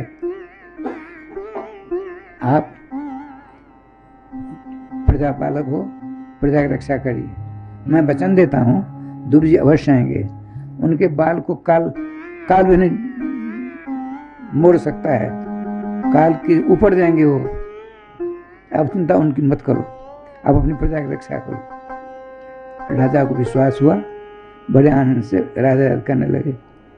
इधर देखिए क्या लीला होती है। ध्रुव जी धीरे धीरे धीरे धीरे पहुंच के कहा ब्रज में। आज जमुना जी मधुबन के पास में थी उन दिनों में, जैसे भैरव स्थान के पास कोसी नदी थी, अब कितनी दूर चली गई, उसी प्रकार से जमुना जी आगे पीछे होती रहती है। श्री जी के पास क्या लीला हुई, ध्रुव जी वहां गए तो रात्रि उपवास करते हैं। ऐसी परंपरा है, जो किसी तीर्थ में हम लोग जाएं तो वहाँ प्रथम रात कुछ खाना पीना नहीं चाहिए, साधक के लिए है। ध्रुव जी ने कुछ नहीं खाया।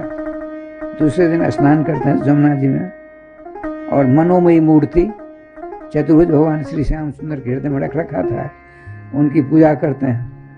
आप पूजा करने के बाद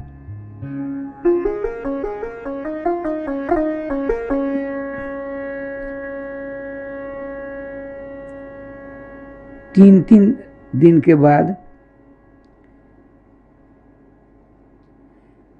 त्रिरात्रांते कपित्थ भद्रासन, कैथ का फल होता है, कैथ का जानते हैं अब, बैर कैथ को फल तोड़ा, थोड़ा सा वो लिया, बैर लिया थोड़ा सा, जमुना जी धो दिया, मनोमय मूर्ति को भोग लगा दिया, खा लिया। 3 रात्रि के बाद तो 10-30 1 महीना बीत गया। 10 दिन थोड़ा थोड़ा भोजन किए, भगवान दर्शन नहीं देते। ग्लानि के मारे परेशान हैं। क्या मैं अपने को साधक कहता हूँ, मैंने भोजन मालूम पड़ता है भोजन ज़्यादा कर लिया, इसीलिए भजन में मन नहीं लगा। यदि भजन में मन लगा होता, भजनीय तो भगवान श्री कृष्ण दर्शन दे दिए होते। मालूम पड़ता मैंने बहुत ज़्यादा भोजन कर लिया। देख, दूसरा महीना द्वितीयम ततः मासम षष्ठ के दिन है। 6 दिनों के बाद दूसरा महीना तृणपर्णासन है। तृण कहते हैं घास को, और पर्ण कहते हैं पत्ती को।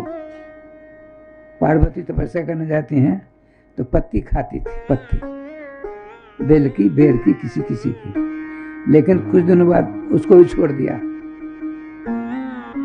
अपर्णा नाम पड़ गया। इसलिए पर्ण का भी त्याग कर दे, पर्ण मान पत्ती, पत्ती का त्याग, इसलिए नाम पड़ गया अपर्णा। अपर्णा पार्वती दुर्गा, मुडानी चंडिकांबिका, ये दुर्गा जी के नाम है। श्रीमान ध्रुव जी 6 दिनों के बाद थोड़ी सी घास, थोड़ी सी पत्ती डुबो दिया, सूखी, भगवान को भूख लगा कर खा लेते। 6 दिन, दूसरा महीना बीत गया, दिवजात नहीं लगा दोबारा। तृतीयम तथा मासम, तीसरा महीना प्रारंभ होता है, 9वें के दिन है। 9वें दिन के बाद अब भक्षा, अब जानते हैं, अब कहते हैं पानी। अब थोड़ा सा हथेली जल लिया जमुना जल, सर्वेश्वर को दिखा दिया, रद्द कर लिया। 9 दिन के बाद अब एक परीक्षार्थी 3 बार एक परीक्षा में फेल हो जाए, मन लगेगा। हम खरुआ में थे, एक लड़का था 9 बार फेल हुआ मैट्रिक में, 9 बार रिकॉर्ड बीट कर दिया। हम तो इस लाइन में आ गए। एक दिन हम जा रहे थे बस से, उसका नाम बहुत बड़ा भूल गया, ऑफिसर हो गया पढ़ करके। हमसे पूछा, राधे श्याम जी हमको पहचानते? मैं नहीं जानता। अब हमारे यहाँ थे ना 6 महीना, खरुआ में पूरा नक्शा आ गया। उनका नाम था राजेंद्र ठाकुर। राजेंद्र जी आप कहाँ हो? मैं 9 बार तो फेल हो गया मैट्रिक में, पास हो गया, फिर पास होता गया, ऑफिसर बन गया बिहार सरकार में। राधे राधे। ध्रुव जी 1 महीना, 2 महीना, 3 बार फेल हो गए। एक ही परीक्षा भगवान मिले। अब कह ले चतुर्थ धामासम द्वादशे के 12 दिनों के बाद वायु हक्ष, बेर छोड़ा, पत्ती छोड़ी, पानी छोड़ा, अब थोड़ी सी हवा पी लिया, बस। 4था महीना बीता। अब भयंकर ग्लानि हुई, ना, हवा ज्यादा पी ली हमने, इसीलिए भगवान नहीं मिले। अब ऐसी तपस्या करूंगा भगवान को आना ही पड़ेगा। क्या करते सो देखिए, 5वां महीना खड़े हो गए, अपने नेत्रों की राह से त्रिभुवन नाम चतुर्भुजी भगवान विष्णु को अपने हृदय रूपी कमल की कर्णिका केसर के पराग पर विराजमान कर दिया। अब दाएं पांव के अंगूठा से खड़े हैं, अब बायां पांव दाएं जंघा के ऊपर है, अयो खड़े। दाएं पांव की अंगूठा के सहारे 4 उंगलियां ऊपर हैं, अब बायां पांव जंघा के ऊपर है। मुद्रा समझ में आ गई? नेत्र बंद हैं, विश्वरूप भगवान सर्वेश्वर अपने हृदय में बंद कर रखा है। सांस रोक लिया, सांस रुक गए। अब चेटी से ब्रह्मा पर्यंत सबकी सांस रुकने लगी। ब्रह्मा जी भगवान सर्वेश्वर से प्रार्थना कर, प्रभु बचाओ बचाओ, भगवान का चिंता मत करो। मेरे भक्त उत्तानपाद के पुत्र ध्रुव जी कठिनतम तपस्या कर रहे हैं, मुझको स्वयं जाना पड़ेगा, मैं बहुत जल्दी प्रयास करता हूं। बताते हैं श्री सुखदेव जी राजन, मधुर वनम भृत्य दीक्षागत, अपने भक्तराज ध्रुव जी के दर्शनों की अभिलाषा से स्वयं भगवान विष्णु गरुड़ जी के ऊपर बैठकर बड़ी तेजी में पहुंचे। गरुड़ जी खड़े हैं, पीठ से नीचे उतरे और ध्रुव जी के सामने ध्रुव जी के इस सुंदर स्वरूप को देखते हैं। दाएं पांव के अंगूठा से खड़े हैं, 4 उंगलियां ऊपर हैं, बाएं पांव दाएं जंघा के ऊपर है, हाथ दोनों नीचे, नेत्र बंद, सांस को बंद कर रखा है, हृदय में मेरे स्वरूप को कैद कर रखा है। देर हो गई, आपने सोचा देर हो जाएगी तो बहुत सारे मर जाएंगे। आपने क्या किया? देखिए, अपहरण करने का काम भगवान ने शुरू किया है। ध्रुव जी के अंदर जो मूर्ति है, भगवान तुरंत अपहरण कर लिया। जिनके सुंदर सौंदर्य को देख रहे थे उद्धव जी ने बंद करके उन्हीं रूप को हटा लिया भगवान ने। अब तो बिल्कुल आ गए, नेत्र खुले, सांस निकली, सब ठीक हो गए, पांव दोनों खड़े हो गए। त्रिभुवन ललाम सौंदर्य के सागर भगवान श्याम सुंदर को देखकर ध्रुव जी ने सोचा मैंने बड़ी भूल की, थोड़ा पढ़ लिख करके आता तो स्तुति करता, तो मूर्ख हूं, क्या स्तुति करूं। भगवान करुणा बरन वाले, भक्त वांछा कल्पतरु स्वभाव, भक्तों की इच्छा की पूर्ति करने वाले भगवान का स्वभाव कैसा है? कल्पवृक्ष समान। बताते हैं, एक ब्राह्मण देवता, उनकी पत्नी, ब्राह्मण शुरू से गरीब हुआ करते, भिक्षा लाने के कुछ नहीं मिला। उनकी पत्नी थी, झाड़ू नहीं होती, 5 झाड़ू अपने पति को मार करके तब भोजन करती। ऐसा उन्होंने नियम बना रखा था। आपने सोचा कई दिन भोजन किए हो गए, ये मार रही है, चलो बाबाजी बन जाऊंगा। बाबाजी बनने में आनंद है, मार से तो बचूंगा, ठाकुर जी की कृपा से चले। एक पेड़ के नीचे बैठे, नींद आ गई, भूखे, इतने कहीं दृष्टांत है। नारद जी आ गए, ए भाई, ए पति उठो।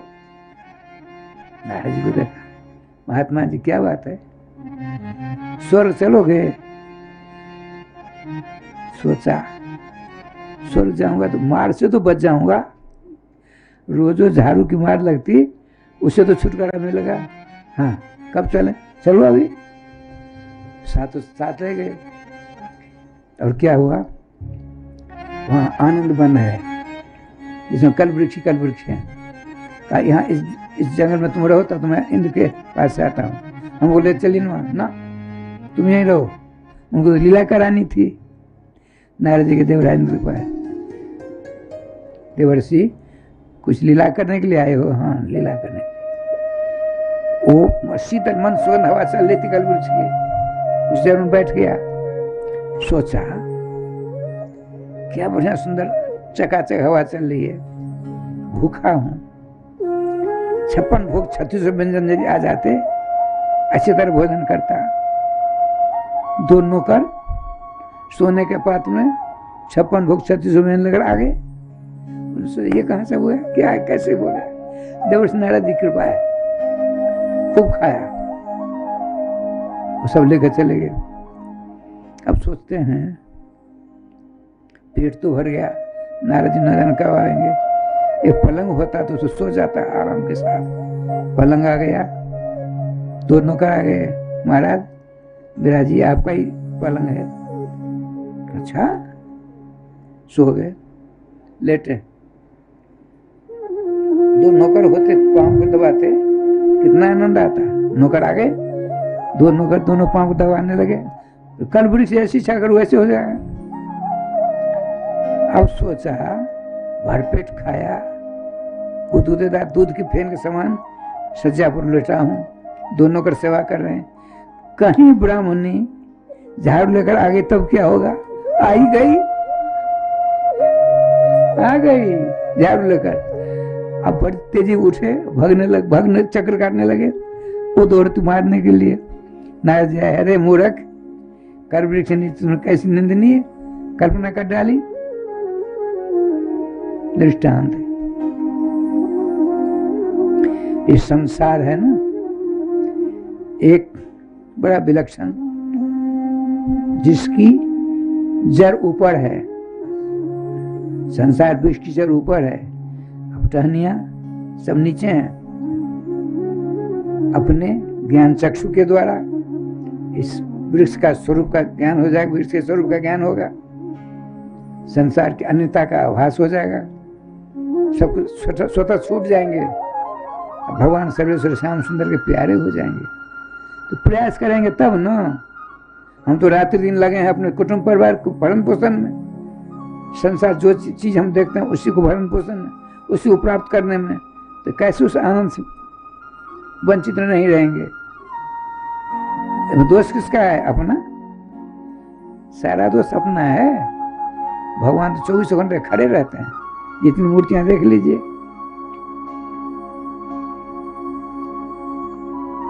रघुनाथ जी से एक बड़ा अंतरंग भक्त था, प्रभु आप हमेशा धनुष बाण क्यों धारण करते हो? पूछा, आप हमेशा देखते खाते पीते सोते बैठते धनुष बाण रखते हो। आपने कहा, भक्तराज मैं इसलिए रखता हूं हमेशा पास में, मेरे भक्त ऊपर यदि किसी प्रकार आपत्ति विपत्ति संकट आता है, मैं धनुष लेने जाऊंगा तब तो कुछ हो गया, तुरंत मैं वहीं से बाण मार देता हूँ, गोविंदायन हो जाता है, भक्त सुरक्षित हो जाता है। भगवान ऐसा उत्तर दिया। कहने का तात्पर्य, आपकी रक्षा भगवान चप्पा चप्पा पर कदम कदम पर करते हैं, लेकिन अपने रक्षक, अपने मित्र, अपने दोस्त, अपने सखा श्री श्याम सुंदर की ओर कभी ध्यान नहीं जाता है। जो हमारा नहीं है उसके प्रति हम आसक्तिमान हो जाते हैं। केवल आप ही नहीं, हम ही नहीं, यही रीति है, परंपरा है। जब तो इस रीति को तोड़ोगे नहीं तो सुख शांति नहीं मिलेगी। संसार में सुख शांति नहीं है।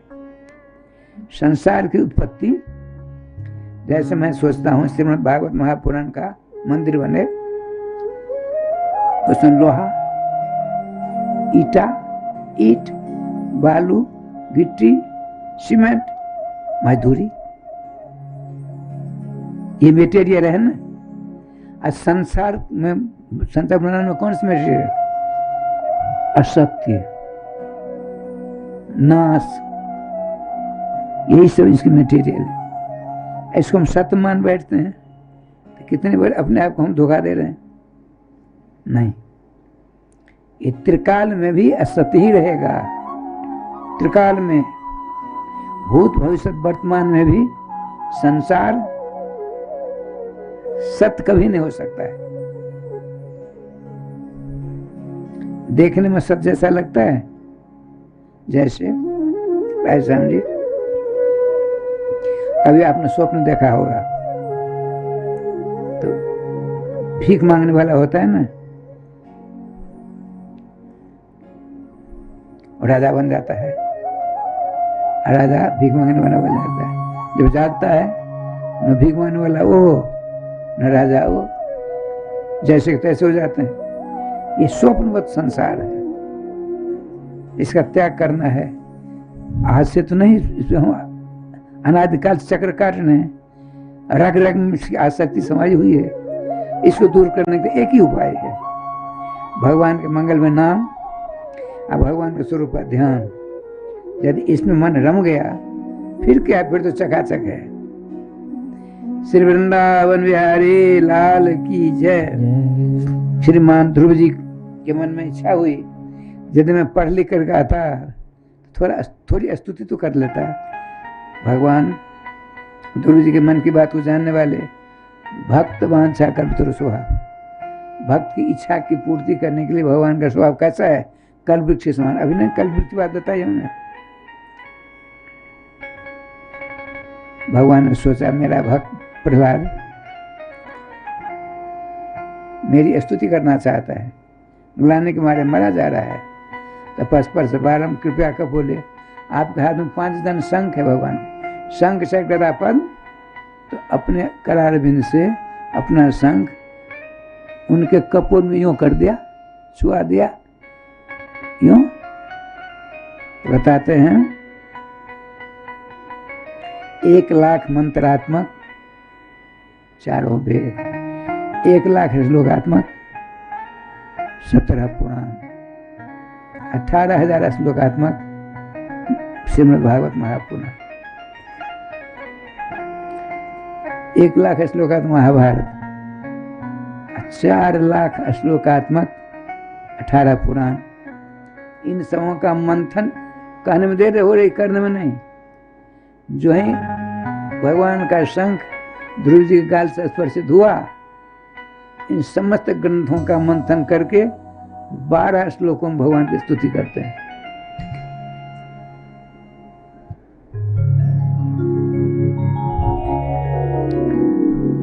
प्रभु मेरी समस्त इंद्रियां सो रही थी, आपने अपने शंख का स्पर्श कराकर हमारी सोई हुई इंद्रियों को जागृत कर दिया। प्रभु आपकी जय हो, जय हो, जय हो। प्रभु जहाँ कहीं मेरा जन्म हो तो आपके मंगल में नाम जापक संतों के हमें दर्शन प्राप्त होते रहे। एक संत यहाँ तक कहते हैं, जत्र जत्र मम जन्म कर्म भीर नारकेत परमे पदथवा राधिका रत्नी कुंज मंडली तत् तत् हृदय में विराजताम। हे सर्वेश्वर श्याम सुंदर, हम अपने कर्मों के आधार पर चाहे नरक में रहे चाहे स्वर्ग में रहे, हमें उसकी परवाह नहीं है। लेकिन उन स्थानों में मेरे हृदय रूपी कमल की कर्णिका के ऊपर आप 8 सखियों के सहित जुगल किशोर सदा विराजमान रहे। आप नरक में रहेंगे और जुगल सरकार 8 सखियों के साथ विराजमान आपके हृदय में रहेंगे, आप दर्शन करेंगे तो नरक नरक रहेगा। राधे राधे। स्वयं भगवान नृसिंह कहते हैं, नरक में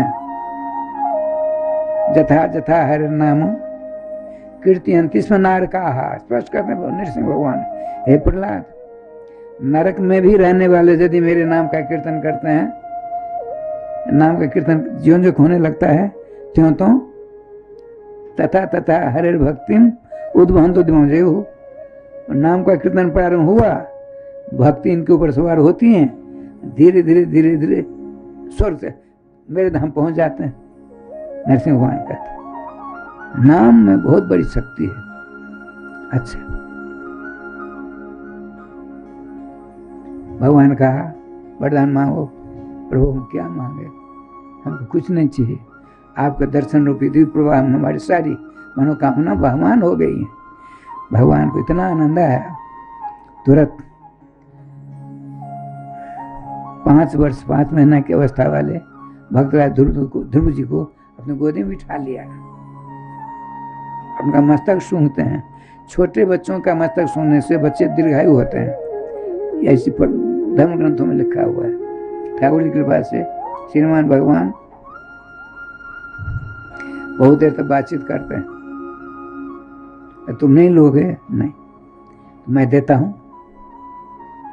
क्या देते हैं देखिए, 2 घड़ी के लिए 1 मिनट के लिए अपने पिताजी गोदी में बैठना चाहते थे। अब भगवान गोदी में बैठे हैं, भगवान का तो वरदान मांगो, कुछ नहीं चाहिए, नहीं चाहिए हम तो देंगे जबरदस्ती। 36,000 वर्षों तो तुमको राज भोग करना पड़ेगा।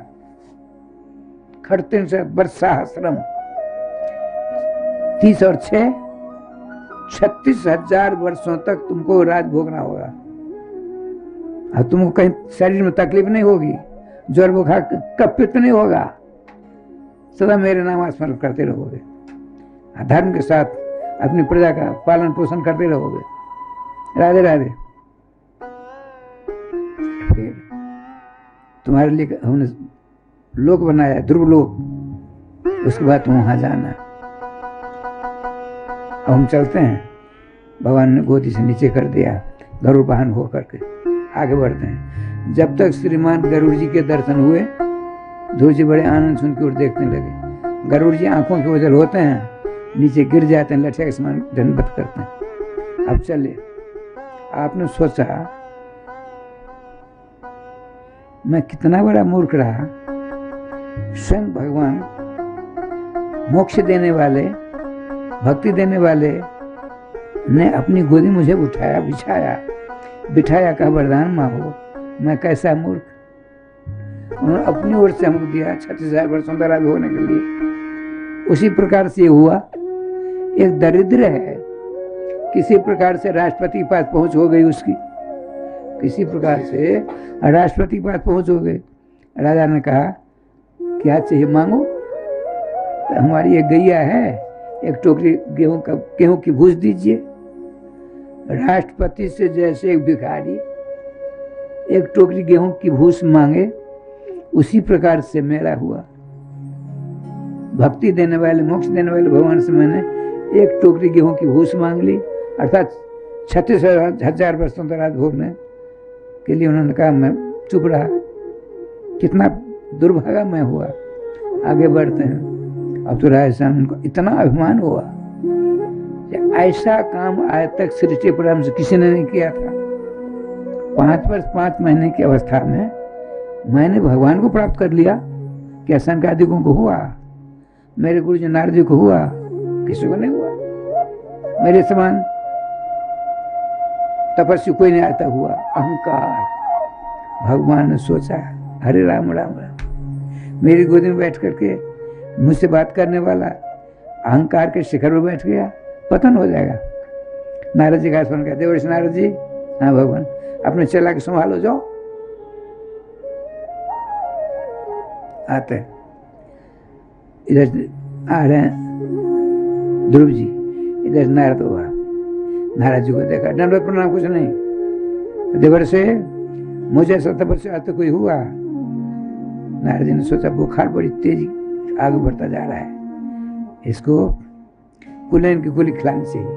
कुलेन पहले कुलेन गोली दी जाती थी, आजकल क्या भगवान जाने। देखो राजन, तूने जो काम किया है ऐसा काम आज तो किसी ने किया ही नहीं। 5 वर्ष की अवस्था, 5 महीना के अंदर तुमने त्रिभुवन ललाम सर्वेश्वर श्याम सुंदर को प्राप्त कर अपनी गोदी में जाकर बैठ गए तुम। वाह! हाँ महाराज, 5 महीने के अंदर अंदर ऐसा आज तक किसी ने किया। आगे आगे से नारद जी, पीछे पीछे। अब क्या हुआ? तो पहाड़ों का जंगल आ गया। इधर हजारों पहाड़, इधर हजारों पहाड़। वो पहाड़ किसका? पत्थरों का नहीं, हड्डियों का। बदबू आ रही थी, बदबू भयंकर। उन बदबुओं से युक्त पहाड़ों के पगडंडी पकड़ते आगे बढ़ रहे। नारद जी से कहते हैं, ध्रुव जी देवर्षि से जल्दी आगे बढ़िए, नाक फटी जा रही है दुर्गंध के कारण। नारद जी जा रहे थे, यूं से यूं हो गए आमने सामने। ध्रुव, ये किन की हड्डियां जानते हो? नहीं भगवान, तुमने इतने वर्षों तक तपस्या की, तुम्हारी हड्डियों के पहाड़ हैं सब।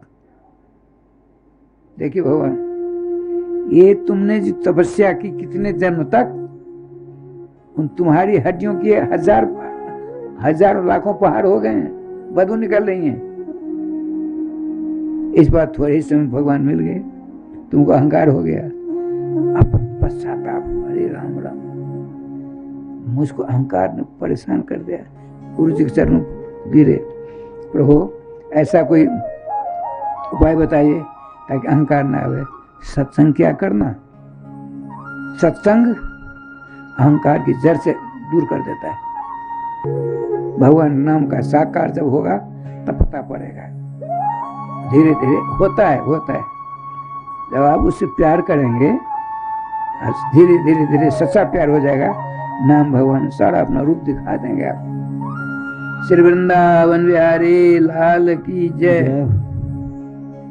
राम जी, नारद जी ने कहा हम जाते हैं, अब तुम अपने पिताजी के यहाँ जाओ। गुप्त चक्कर काट रहे थे। नारद जी ने कहा था 5 महीना के बाद आएंगे ध्रुव जी। सैकड़ों गुप्तचरों को चारों तरफ भेज दिया श्रीमान उत्तानपाद जी ने। एक दूत भगा आया, श्रीमान ध्रुव जी वो जाज्वल्यमान स्वरूप धारण करके, अर्थात उनके शरीर से प्रकाश निकल आ रहे हैं अर्धासीन होकर के। आपने प्रधानमंत्री से कहा पूरे नगर की तैयारी बहुत जल्दी होनी चाहिए, हम जाते हैं अगवानी करने के लिए। वहां पहुंचते हैं। ध्रुव जी ने रक्षा के समान रथासीन ने अपने पिताजी को नमस्कार किया। पिताजी बड़ी तेजी छलांग मारा, उठाकर हृदय से लगा लिया। बहुत देर हो गई, तब तक पहुंचे प्रधानमंत्री आदि। राजा देखिए सारी प्रजा इनके दर्शन करने के लिए उतावली हो रही है, अपने भुजपात से छोड़िए। राजकुमार ध्रुव जी के सबके सब दर्शन करके मगन होना चाहते हैं, अपने भुजपात से हटाया। श्याम जी, देवताओं ने फूलों की वर्षा की, सारी प्रजा उनको देख कर जय जयकार करती है। भक्तराज ध्रुव जी की जय हो, भक्तराज ध्रुव जी की जय हो, जय जयकार हो रही है। भगवान श्री सुखदेव जी कहते हैं जस्मयी प्रसन्नो भगवान गुणमित्रादि हरि तस्मै नमन्ति भूतानि निम्नमापि वत्सुरित। जिसने अपने गुणों से भगवान को खुश कर लिया, अर्थात भगवान खुश हो गए, उनके ऊपर आबाल वृद्ध बनता, सब खुश हो जाते हैं। गोस्वामी जी इसी का अनुवाद करते हैं, जहाँ पर कृपा राम की हुई तहाँ पर कृपा करें सब कोई। राधे राधे। उधर से 2 पालके पर, एक पालके पर अपनी माँ, दूसरी पालके पर छोटी माँ, हथिनी के ऊपर बैठकर राजकुमार उत्तम आ रहे हैं। बहुत चकाचक राधे राधे है। ध्रुव जी सबसे पहले अपने छोटे भाई से मिलिए, रास्ते में दंड प्रणाम हुआ। आप छोटी माँ के पास जाती, छोटी माँ लज्जा के कारण बाहर नहीं निकलना चाहती। मैं कौन से मुगले करके ध्रुव के पास जाऊंगी, मेरे कारण से जंगल चला गया। रोती है, आंखों से अश्रु विमोचन हो रहा है। ध्रुव जी कपड़ा हटाते हैं, माता को देखती, आंख बंद, रो रही। आपने माता जी आपका बेटा ध्रुव नमस्कार करता है, पकड़ गोदी से लिया। ध्रुव मेरे अपराध को क्षमा कर दो, ध्रुव मेरे अपराध को क्षमा करो। छोटी माँ ने कहा, श्रीमान ध्रुव जी ने कहा, माँ उल्टे का क्यों आ रही हो, छोटों से अपराध होते हैं, बड़े अपराध क्षमा कर दे। आप मेरी माँ हो, आप मेरी प्रथम गुरु हो, आपने उपदेश नहीं दिया होता तो क्या मैं भगवान का दर्शन कर पाता। आप मेरी प्रथम गुरु हो माँ। अब राजस्थान अपनी माँ के पास जाते। माँ ने सोचा, हमने सुना है ध्रुव भगवान श्याम सुंदर गोदी में बैठे, बहुत देर तक बातचीत, मेरे पास आएगा तो गोदी में बिठाकर सारी बात सुन गई। ध्रुव जी पहुंच गए, ध्रुव जी गोदी में लिया राजस्थान जी, सब कुछ भूल गए, आंखों से अश्रुपात होता है। देखिए दुखी माँ पुत्र शोक के कारण हड्डियां चमक रही हैं। ध्रुव जी को प्राप्त करके इनके स्तनों से, दोनों स्तनों से झड़ झड़ झड़ दूध निकलने लगा। दुग्धाभिषेक करते हैं अपने बालक ध्रुव जी का। इनकी अपनी माँ सुनीति जी फिर नैनों से जलाभिषेक करती। राजा साहब आ गए। ध्रुव जी की माँ, क्या अपने बालक को सदा अपने पास रखना चाहती हो? अरे तेरे बालक ने तो ऐसा अद्भुत कार्य किया, इतनी अवस्था में आज तक किसी ने नहीं किया। ये सारी प्रजा देख लो, समुद्र के ज्वार भाटा के समान इनके दर्शन करने की ओर पड़ी है। फिर अपनी गोदी से अलग करो। ध्रुव जी वहां से आते हैं बाहर। हथनी, एक हथनी पर, हथनी की सवारी बड़ी मजेदार होती है। एक हथनी पर श्रीमान ध्रुव जी हैं, उसके पीछे छोटी हथनी पर श्री उत्तम कुमार, सबसे का राजा साहब, उनके पीछे ध्रुव जी, उनके पीछे उत्तम जी, उनके पीछे दोनों माँ। नाना प्रकार आजे गाजे वाजब के साथ शोभायात्रा रहने के लिए, और माताएं ऊपर से फूलों की वर्षा करती हैं, फूलों का हार हाथ में लेकर के सोचती हैं भगवान के दर्शन करने वाले तुझे हमारी ओर देखते, हमारे छजा के सामने हथनी आ जाती, मैं ऐसी माला घेरती ध्रुव जी के मस्तक में आ जाती। जैसे उनकी इच्छा होती है, ध्रुव जी अपने पाम के संकेत करते, वो छजा की तरफ हथनी चली जाती, ऊपर से माता माला गिराती। ध्रुव जी के मस्तक पर आती। इस महा आनंद को देखकर देवताओं से नहीं रहा गया। करवीर से सुगंधित फूलों के द्वारा ध्रुव जी को बार बार वर्षा करते हैं। भक्तराज ध्रुव जी की जय जयकार करते हैं। ये बड़ी लंबी चौड़ी शोभायात्रा थी। आती आती राज दरबार पहुंची, बड़ा आनंद आया। श्रीमान राजा साहब ने सोचा बहुत बढ़िया, आज भीड़ भाड़ है, सब के सब मौजूद हैं, तो ध्रुव जी को युवराज का पद दे दिया जाए। इतने में राजगुरु आते हैं, राजा साहब के कानों में मुंह से रगड़ कहते हैं, राजन बहुत सुंदर सुनहरा समय है, सारी प्रजा चाहती है ध्रुव जी को युवराज नहीं राजगद्दी दे दी जाए। सुनकर इतनी प्रसन्नता होती है तानपाद जी को। तुरंत ध्रुव जी को बिठाया। ध्रुव जी ने कहा नहीं नहीं, मैं तो कुछ नहीं जानता हूँ। अरे तुमने भगवान श्री कृष्ण गोदी प्राप्त की है, उनसे साक्षात बातचीत की है, सारी व्यवस्था वो करेंगे तुम्हारी, बैठो। मुकुट धारण कराया, दुग्धाभिषेक पंचामृत से स्नान कराया गया, वस्त्राभूषण सब कुछ धारण कराकर मुकुट धारण किया और युवराज के पद उत्तम कुमार दिया गया। राजा साहब उठ करके आधा घंटा तक भाषण देते हैं। ध्रुव, उसी राजा की प्रशंसा होती है जो राजा अपने प्राण के समान अपनी प्रजा की रक्षा करता है और प्रजा का टैक्स लेता है, कर लेता है, उसका भरण पोषण की ओर ध्यान नहीं देता, उसको नरकादिकों की यात्रा करनी पड़ती है। जैसे हमारे श्रीमान महामाना मनु जी महाराज, स्वयं मनु जी ने जैसे मैंने किया वैसे तुमको करना होगा। अब मैं स्वस्थ हो गया हूँ, तुम जैसे राजा को प्राप्त कर अब जाता हूँ भजन करने के लिए, अपना काम करने के लिए।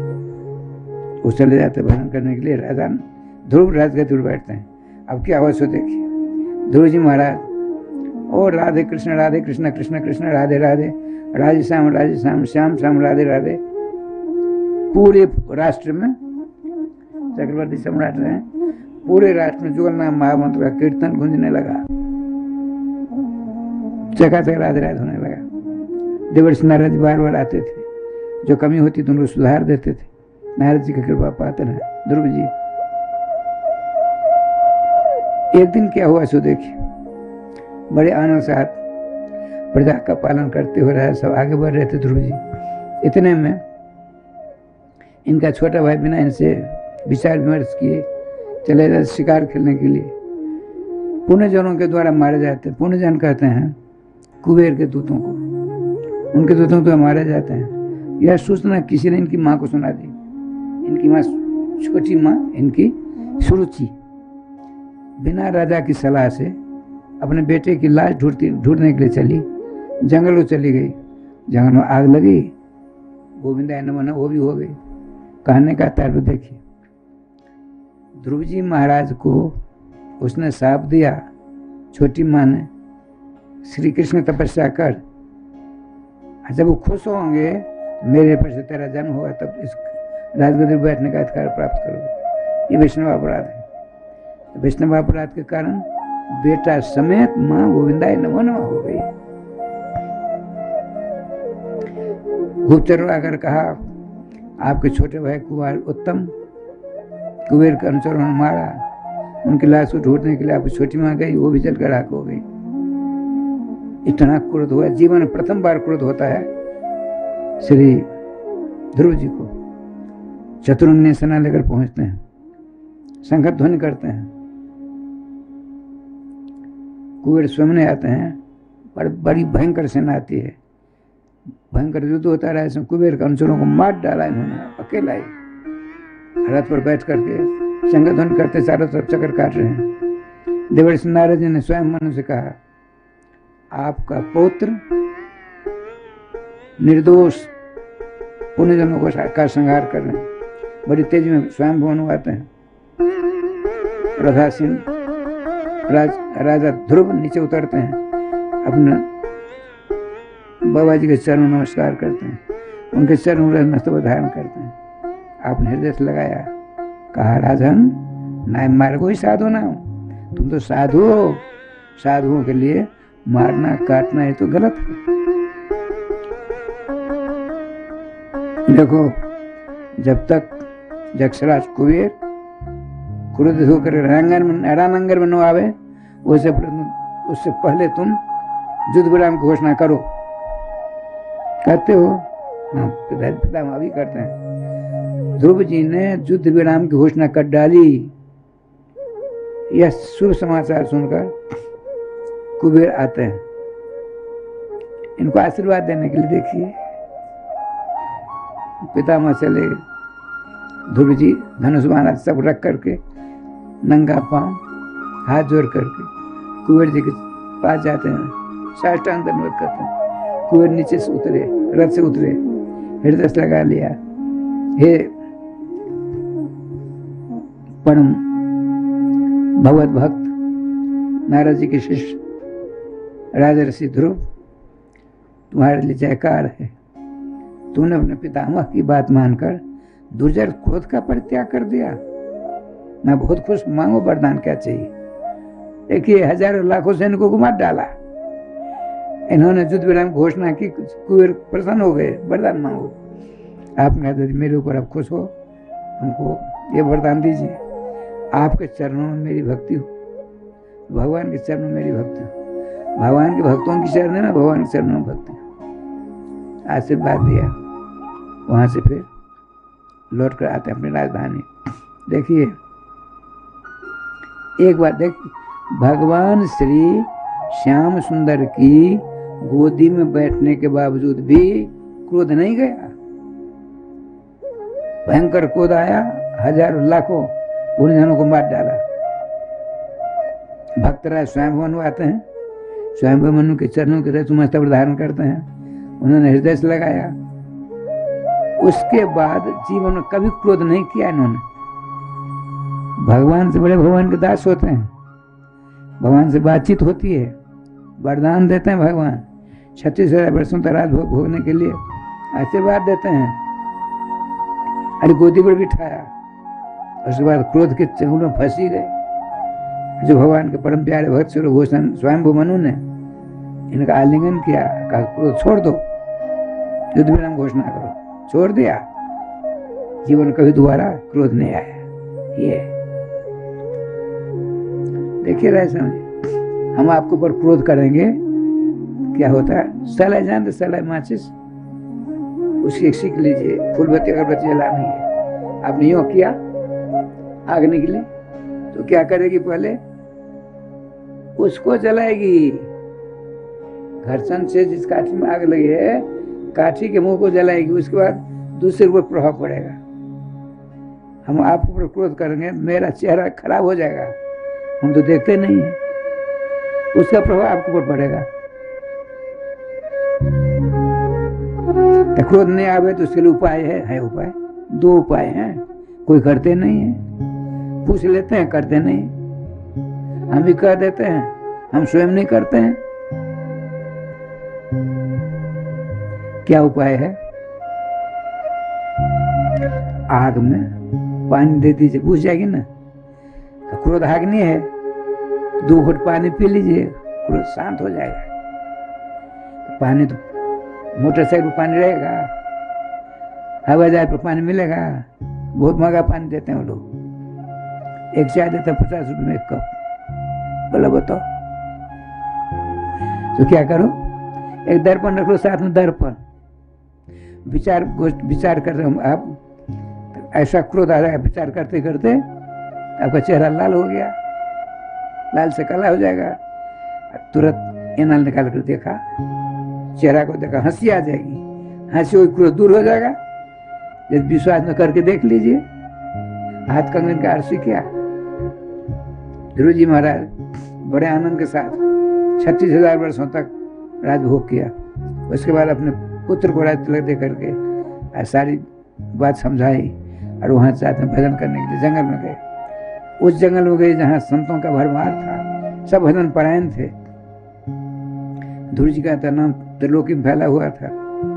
ध्रुव जी ने सबको नमस्कार प्रणाम किया, कहा भगवान मेरे अपराध को क्षमा करना, मुझ में रजोगुण प्रधान है, आप ब्रह्मर्षि हो, हम राजर्षि हैं, मुझसे अपराध हो जा सकता है, आप क्षमा कर देंगे, हम भजन करने के लिए आए। राजन आपसे अपराध होगा ही नहीं, करो भजन। सवेरे 3 बजे उठते, स्नान आदि करके भजन करते, भजन करते करते 12 बज जाते, तब उठते संतों के पास जाते, उनके चरणों को रज लेते, चरणामृत लेते, तब अपने यहाँ आते, कानफूल फल खाते। इस प्रकार से ठाकुर जी की कृपा से राजेश हैं। बरसों बीत गए। एक दिन आप बैठे हैं, 12 बजे इनका ध्यान टूटेगा, एक दिव्य विमान आया, नंद सुनंद जय और विजय 4 पार्षद हैं।